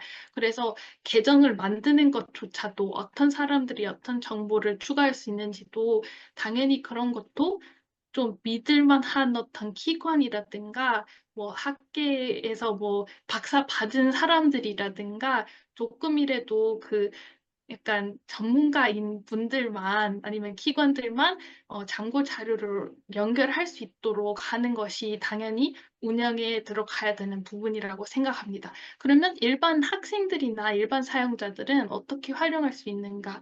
그런 부분은 그 user generated 사용자 만든 페이지들을 통해서 참여할 수 있을 거라고 생각합니다. 그런 부분도 그 사용자가 만든 페이지들은 처음에 예를 들면 비공개로 한 다음에 이런 것들을 뭐 다른 사람들이 공유하고 싶다 하고 그런 것들을 예를 들면 뭐 누군가 확인을 해서 그 이후로 편집 못하게 막아놓고 공유하는 뭐 그런 여러 가지 절차의 방식도 있을 거라고 생각합니다. 그런 부분들은 다 미디어 위키를 통해서 가능하기는 합니다. 그래서 이렇게 좀 누구 어떤 페이지를 편집할 수 있는지 그런 것들을 좀 명확하게 나눠서 하면 그런 위험성은 당연히 없진 않겠지만 좀 줄일 수 있지 않을까 싶기도 합니다. 그리고 특히 미디어 위키 같은 경우에는 누구 언제 어떤 사용자가 언제 페이지 편집했는지 다 기록이 됩니다. 그래서 문제가 있으면 그게 언제 뭐 바꿨는지, 누구에게서 바꿨는지 그런 것도 다 기록 남길 수 있기 때문에 좀 여러 가지 그런 장치들이 들어가 있습니다. 네. 네, 감사합니다. 최 선생님께서 두 가지를 또 질문을 해주셨습니다. AI를 이 안내 기능에 활용하는 그러한 가능성, 이 부분은 당연히 많은 가능성이 이제 보일 텐데, 이 부분은 또 이제 또 새로운 주제이기 때문에 요거는 뒤로 좀 스킵하도록 하고요. 방금 한 얘기랑 연결해서 그 공공 역사의 말씀을 해주셨는데요. 특히 이제 린지처럼 외국인을 위해서 한국의 여러 가지 문화적인 것들을 번역하는 일을 오래 하신 분들이 그런 고민을 또 같이 많이 하셨을 걸로 생각을 해요. 이 번역 쪽에서는 이 공공 번역이라고 하는 말을 쓰기도 하죠. 그거는 이제 그 여러 가지 우리 사실들을 여러 가지 관점에서 번역자들의 다양한 자기 주관적 견해를 가지고 이제 번역될 수가 있는데 문학 작품이라고 한다면 얼마든지 더 그런 것들이 이 긍정적으로 평가될 수 있는 부분이지만 음, 국가의 입장에서 우리의 입장에서는 이것이 이러한 식으로 전달이 되고 이렇게 이해되는 것이 필요하겠다라고 생각해서 공의를 모아가지고 그러한 기준을 정한 것들 이러한 부분들 그것이 꼭 유일한 정답은 아니겠습니다만은 이런 공공성을 고려해가지고 정해진 어떠한 이것이 이제 이론일 수도 있고 혹은 이 용어의 번역일 수도 있고 그럴 거예요. 이러한 부분이 이 포탈 린지가 지금 구상하는 해외 한국화 교육 포탈에서 어떻게 어느 정도로 의미 있는 논의이고 또 그 부분을 위해서 어떠한 노력이 필요한 건지 이런 부분에 대해서 간단하게 말씀해 주시겠어요? 어, 이 부분은 정말 좀 어려운 질문인 것 같습니다. 바로 떠오르는 그런 답장은 없습니다만은 그래도 이 한 어떤 허브를 통해서 여러 가지 정보를 모아서 그런 정보를 어, 결국에는 약간 협업의 플랫폼도 되기 때문에 그게 어떻게 어, 권한을 어떻게 나누느냐에 따라 좀 다르지만, 어, 그래도 이게 같이 콘텐츠 만들 수 있고 하면 그런 것 관련해서 한 주제 관련한 자료를 한 곳에서 모아서 또 논의의 장이 될 수도 있을 거라고 생각합니다. 뭔가 정확히 공공 역사의 어, 뚜렷한 활용 방안? 그거는 아직 고민을 덜 된 상태여서 자세히 대답을 못 드리지만 어, 이것도 어, 이게 운영 관련해서 어떻게 발전시켜 나가는 것이 좋을지에 따라 또 결정되는 부분이기도 합니다. 네. 더 좋은 답장 못 드려서 죄송합니다. 네. 네, 감사합니다. 여러 가지 우리 대화 지속적으로 이 의미 있게 생각하고 좀 개선점을 찾아야 될 여러 가지 주제들을 선생님들께서 제시해 주셔서 감사합니다. 네, 혹시 논의 가운데 좀 많은 점이 시간이 없고 부족했습니다만은 그 참여하신 다른 선생님들 또 토론자 선생님들 중에서 좀 더 보완 의견을 주실 분들 이러한 부분에 대해서 좀 자유롭게 의견을 좀 받도록 하겠습니다. 그리고 말씀해 주실 분 자유롭게 말씀해 주십시오. 네, 저 네, 질문해도 변희선 선생님, 될까요? 네, 네, 말씀하시죠. 네, 네. 제 질문은 세 가지인데요.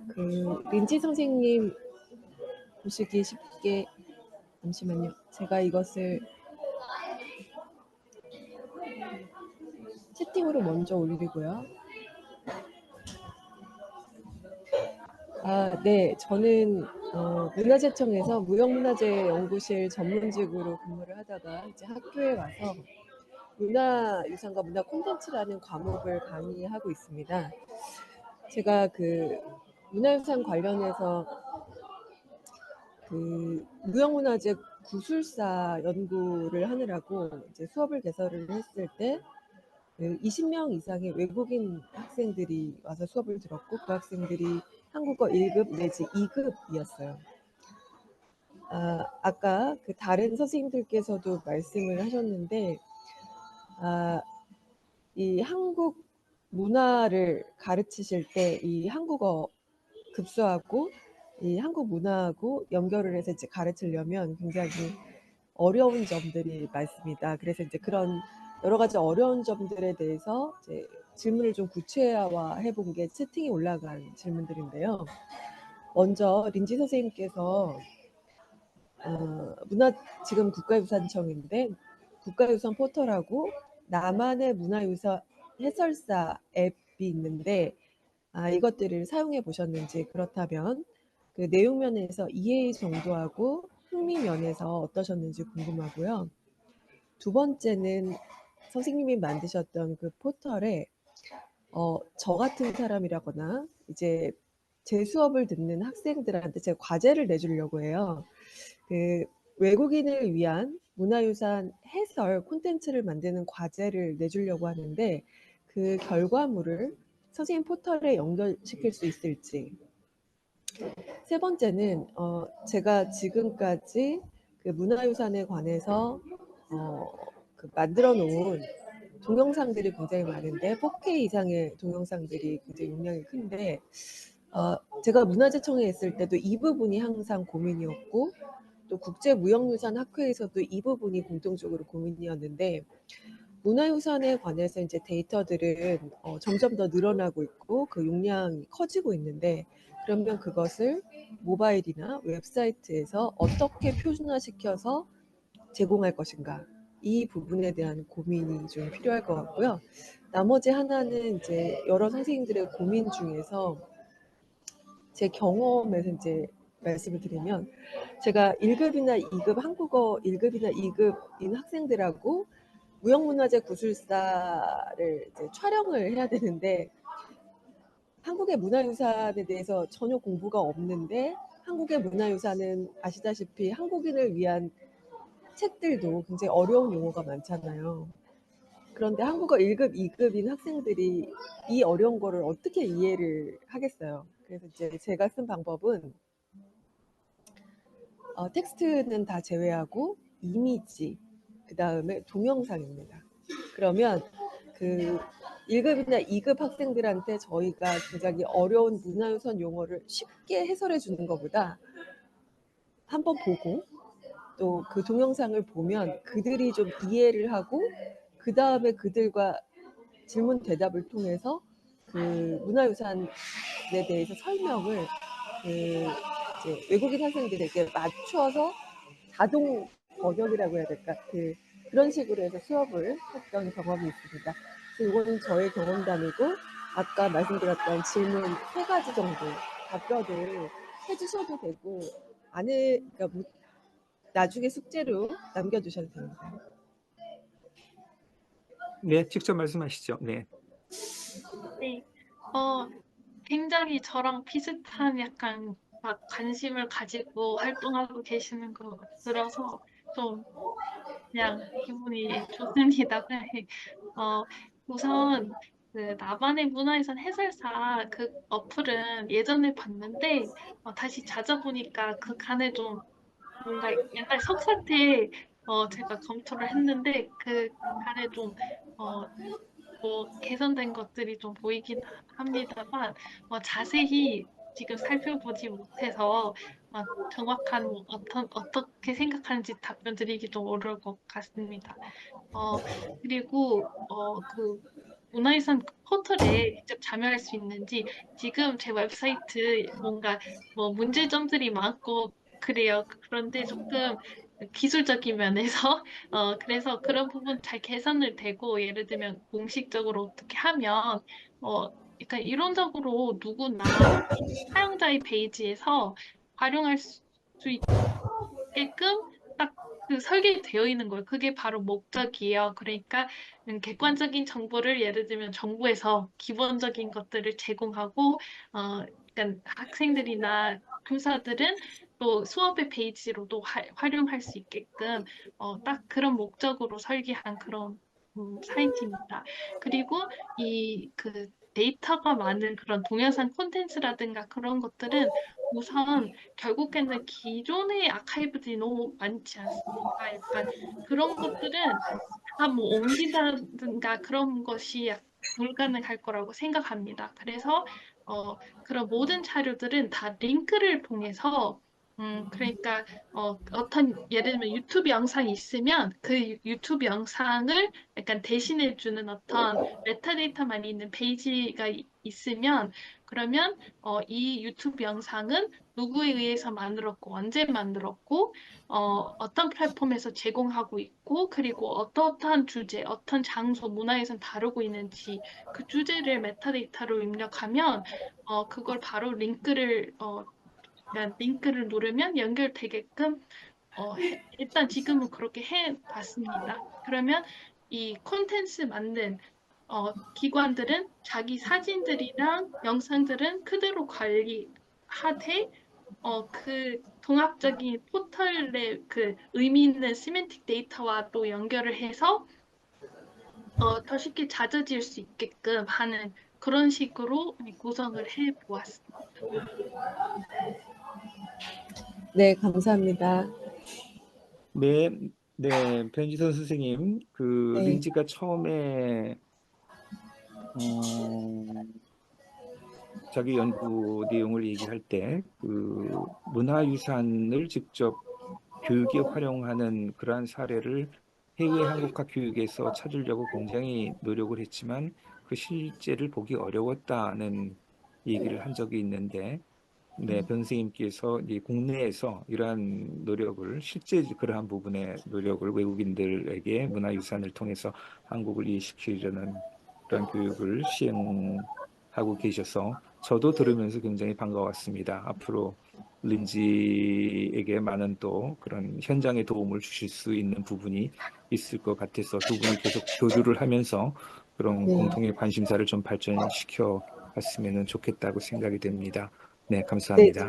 저희한테 자꾸 이제 어떤 가이드를 주시면 저희는 학생들하고 그런 콘텐츠를 계속 만들 생각이에요. 근데 이제 네, 그 콘텐츠를 만들어서 그런 네, 것들 시행착오가 있겠지만 앞으로 네, 좀 더 발전된 방향으로 나갈 것 같습니다. 감사합니다. 네. 그 학생들의 국적이 대체로 어떻게 되나요? 지금 선생님 수업에 참여하는? 이제 2024년 1학기에 네, 중국 학생들이 제일 많았고요. 네, 그다음에 미얀마, 네, 그다음에 뭐 태국, 뭐 그 네, 정도. 그다음에 그 중앙아시아? 네, 네, 네.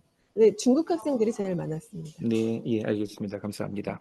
네, 혹시 또 다른 뭐 또 좋은 코멘트 하실 수 있으신 분들 말씀해 주시면 감사하겠습니다. 저희가 시간은 일단 10시로 끝나는 시간을 정해 놓고 나머지 진행을 하도록 하겠습니다.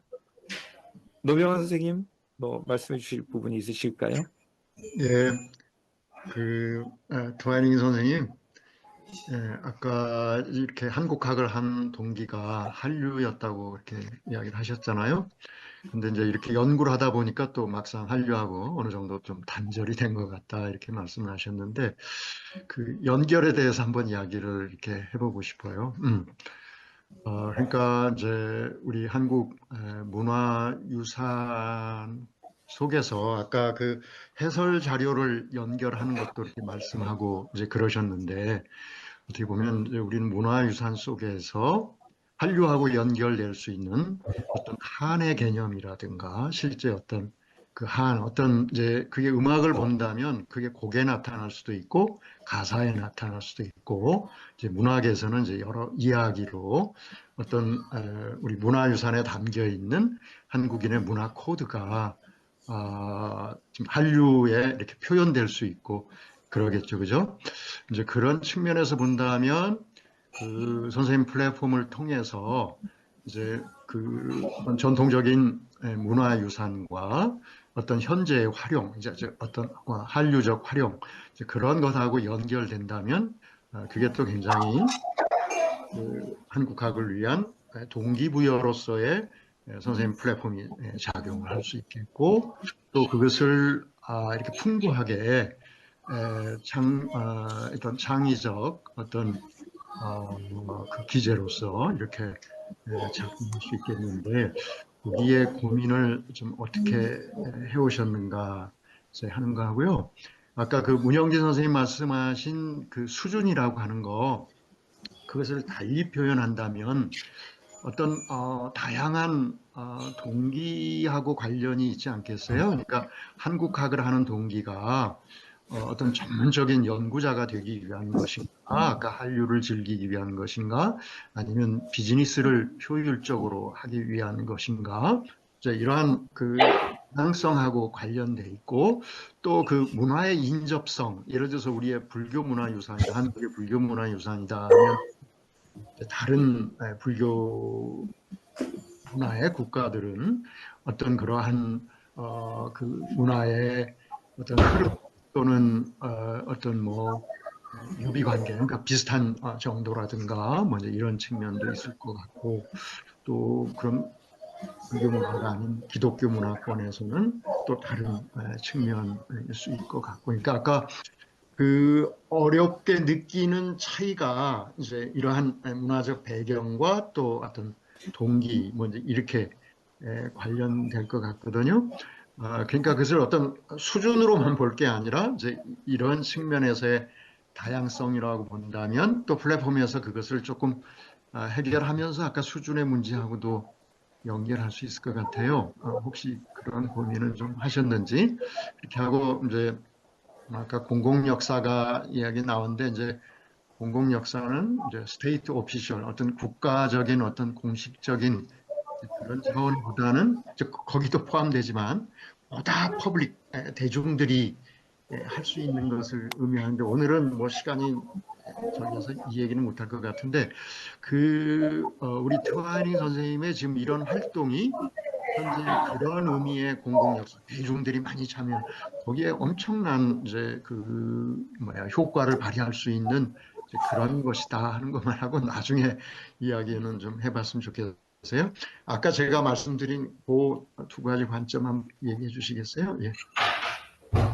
네. 일단 그 한류가 연결하는 것 관련해서 말씀드리자면, 이 부분은 정말 그 기존의 문화유산 온톨로지와의 큰 차이점이라고 보거든요. 처음에는 고민을 많이 했습니다. 이 온톨로지에 드라마, 그 픽션인 요소들 연결을 해야 하나 고민이 많았습니다. 왜냐면은 역사적 뭐 사극이라든가 거기에는 들린 사실이 너무 많잖아요. 제가 뭐 그러니까 옷도 다 그 시대에 다 안 맞고 뭐 이런 뭐 이상한 장소에서 뭐 일어나고 그런 오해할 부분도 많아서 이게 연결하는 거 맞나 고민을 했습니다. 그런데 결국에는 대부분의 외국인들은 사실 한국인들도 마찬가지일 것 같기도 한데요. 이런 문화 콘텐츠를 통해서 처음에 접근하게 되는 그냥 사실이에요. 그래서 오히려 이 들린 정보 잡기 하는 데 있어서 의미가 있다고 보기 때문에 일단 그래서 제가 그 약간 그 fictional works라는 약간 장의적인 그런 콘텐츠를 일부러 포함시켰습니다. 그래서 좀 뭐 잘못된 정보 많이 들어가 있지만 재미있는 어떤 드라마라든가 소설, 뭐 웹툰 뭐 이런 것들부터 시작을 해서 이게 진짜 어떻게 된 것인가 이렇게 궁금해하기 시작하는 사람도 분명히 있을 거라고 생각합니다. 그래서 이렇게 링크를 통해서 연결을 이렇게 하면 진짜 사실에 대해서 알게 될 수도 있습니다. 그리고 이 다른 그 팬 서브타이틀링도 많잖아요. 뭐 영어로 공식적인 거 있을 수 있지만 좀 다른 약간 좀 더 작은 언어들에는 팬들이 직접 번역하는 경우가 많습니다. 그래서 그 자료랑 거기에 나타나는 어떤 어, 핵심 행사 관련해서 좀 영어로 그리고 한국어로 공부 쉽게 할 수 있으면 자기 언어로도 나중에 번역 좀 더 잘 할 수 있게끔 하는 그런 활용도도 있을 거라고 생각합니다. 그래서 결국에는 그런 픽셔널한 콘텐츠도 연결 시켜야 된다고 생각을 해서 그거는 뭐 연구자 절대 막 연구를 위한 온톨로지 데이터베이스에 절대 그런 요소를 안 넣을 거라고 생각을 합니다. 그래서 그 부분을 넣으려고 했고요. 그리고 그 수준, 또는 뭐 관심사에 맞게 나누는 부분을 말씀하셨는데요. 그거 그 필터링 안에서도 뭐 종교별로 콘텐츠 볼 수 있게 필터링 다 있습니다. 그래서 수준에 맞게 이렇게 약간 추천하는 큐레이션 콘텐츠 커리큘럼 만들듯이 그것도 주제별로 관심사별로 그러니까 필요에 따라 그런 거 당연히 구성하는 거 필요라고 생각합니다. 그래서 어, 오늘 나온 이야기 중에 정말 이 데이터만 입력하는 것이 중요하진 않고 정말 그 대상자에 맞게 다양한 약간 그첫 약간 어 뭐라고 해야 돼요? 약간 그 아무튼 커리큘럼 같은 것 꼭 만들어야겠다는 생각이 들게 되었습니다. 감사합니다. 네, 제가 한 감사합니다. 가지만 네. 더 좀 아, 추가해 잠깐. 보면, 변지현 선생님 혹시 음소거 좀 부탁드릴까요? 네, 노명환 선생님 말씀하시죠. 예. 그래서 아까 그것을 연결을 픽션, 팩션 개념으로 보다는 아까 트와이닝 선생님 말씀하신 해설 자료라고 하는 측면에서, 해설이라고 하는 측면에서 이렇게 접근해 가면 보다 더 좀 고민을 줄여갈 수 있지 않을까 그런 생각해 보는데 어떠세요, 선생님? 그래서 이 해설 자료, 그러니까 그 약간 드라마나 그런 내용들은 또 다른 해설 자원으로 본다는 말씀이신가요? 이제 그 문화유산을 이제 해설할 때 그 문화유산이 담고 있는 어떤 의미들, 어떤 한국인들의 심성이라든가 멘탈리티, 이제 문화 코드, 뭐 이제 이런 거라면 그것을 해설하면서 그것들이 이제 현재 한류 음악이나 문학이나 이런 데서 그게 어떻게 표현되는가 그런 방식으로 접근하면 아까 바로 픽션, 팩션이라는 것보다는 좀 더 자연스럽게 연결해 볼 수 있지 않을까 그런 생각이거든요.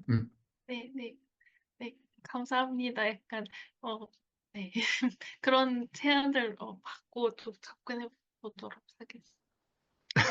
네, 뭔가 네, 정확히 뭐 약간 그런 해설 자료도 나중에 좀 더 좋은 뭐 한류 콘텐츠라든가 이런 거 만들기에도 활용될 수 있을 것 같고, 네, 아무튼 네, 그런 좀 더 고민해 보겠습니다. 네, 네, 예, 고맙습니다. 감사합니다. 네, 뭐, 좀 의미 있는 이야기들이기 때문에, 뭐 되게 이제 이 세미나에 제가 참석할 때마다 느끼는 것입니다만은, 네, 시간이 굉장히 시간 가는 게 이제 아쉽지만은, 일요일 저녁에, 네, 또 2시간을 넘어간다고 하는 거는, 굉장히 또 이제 피곤한 일이기 때문에, 네, 오늘 세미나는 여기서 마치도록 하겠습니다. 최원진 선생님께서 문제 제기를 해주셨음에도 불구하고 또 이제 많은 논의가 폭발적으로 일어날 부분이기 때문에 오히려 이제 그 논의 주제로 삼지 않은 부분이 사실은 인공지능의 활용의 문제입니다. 저희 이 한국학중앙연구원 디지털 인문정보학 전공 과정에서 굉장히 역점을 두어서 지금 하고 있는 일은 바로 이 시멘틱 데이터 기반의 인공지능 활용이라고 할 수가 있습니다.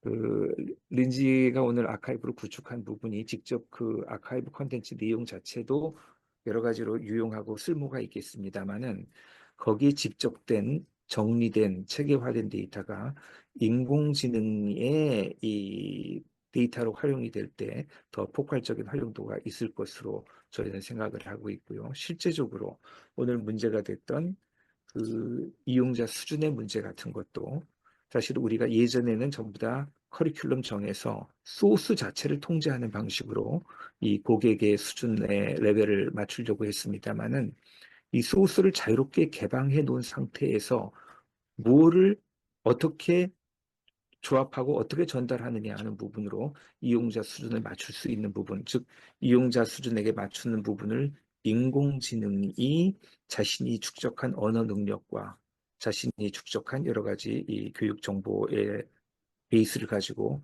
해낼 수 있도록 하는 것도 크게 효과를 볼 수 있는 일이라고 저희는 판단하고 있습니다. 실제적으로 저희가 시멘틱 데이터 기반의 문화유산 해설문을 일반인용과 초등학생용으로 나눠서 제공하는 것을 인공지능에게 시켰더니 매우 잘합니다. 더군다나 저로서는 영어, 독일어, 불어의 문제가 아니라 이거 전혀 이 해독 안 되는 아랍어라든지 이쪽에 동남아시아 언어 같은 부분을 이 데이터를 가지고 그 해당 언어로 표현할 수 있도록 하는 이러한 요구들을 인공지능이 굉장히 잘 대응하고 있는 것을 저희들을 보면서 우리 문화유산과 이 한국학, 해외 한국학의 문제도 인공지능을 아주 중요하게 우리의 연구와 교육의 동반자로 삼아야 되는 시기가 이미 됐다고는 그런 생각을 하고 앞으로 또 그러한 주제에 대한 논의 기회를 가져볼 것을 기대를 하면서 네, 오늘 세미나는 여기서 마치도록 하겠습니다. 네, 참여해 주셔서 감사합니다. 네, 편히 감사합니다. 주무십시오. 네. 감사합니다. 고생하셨습니다. 감사합니다. 네.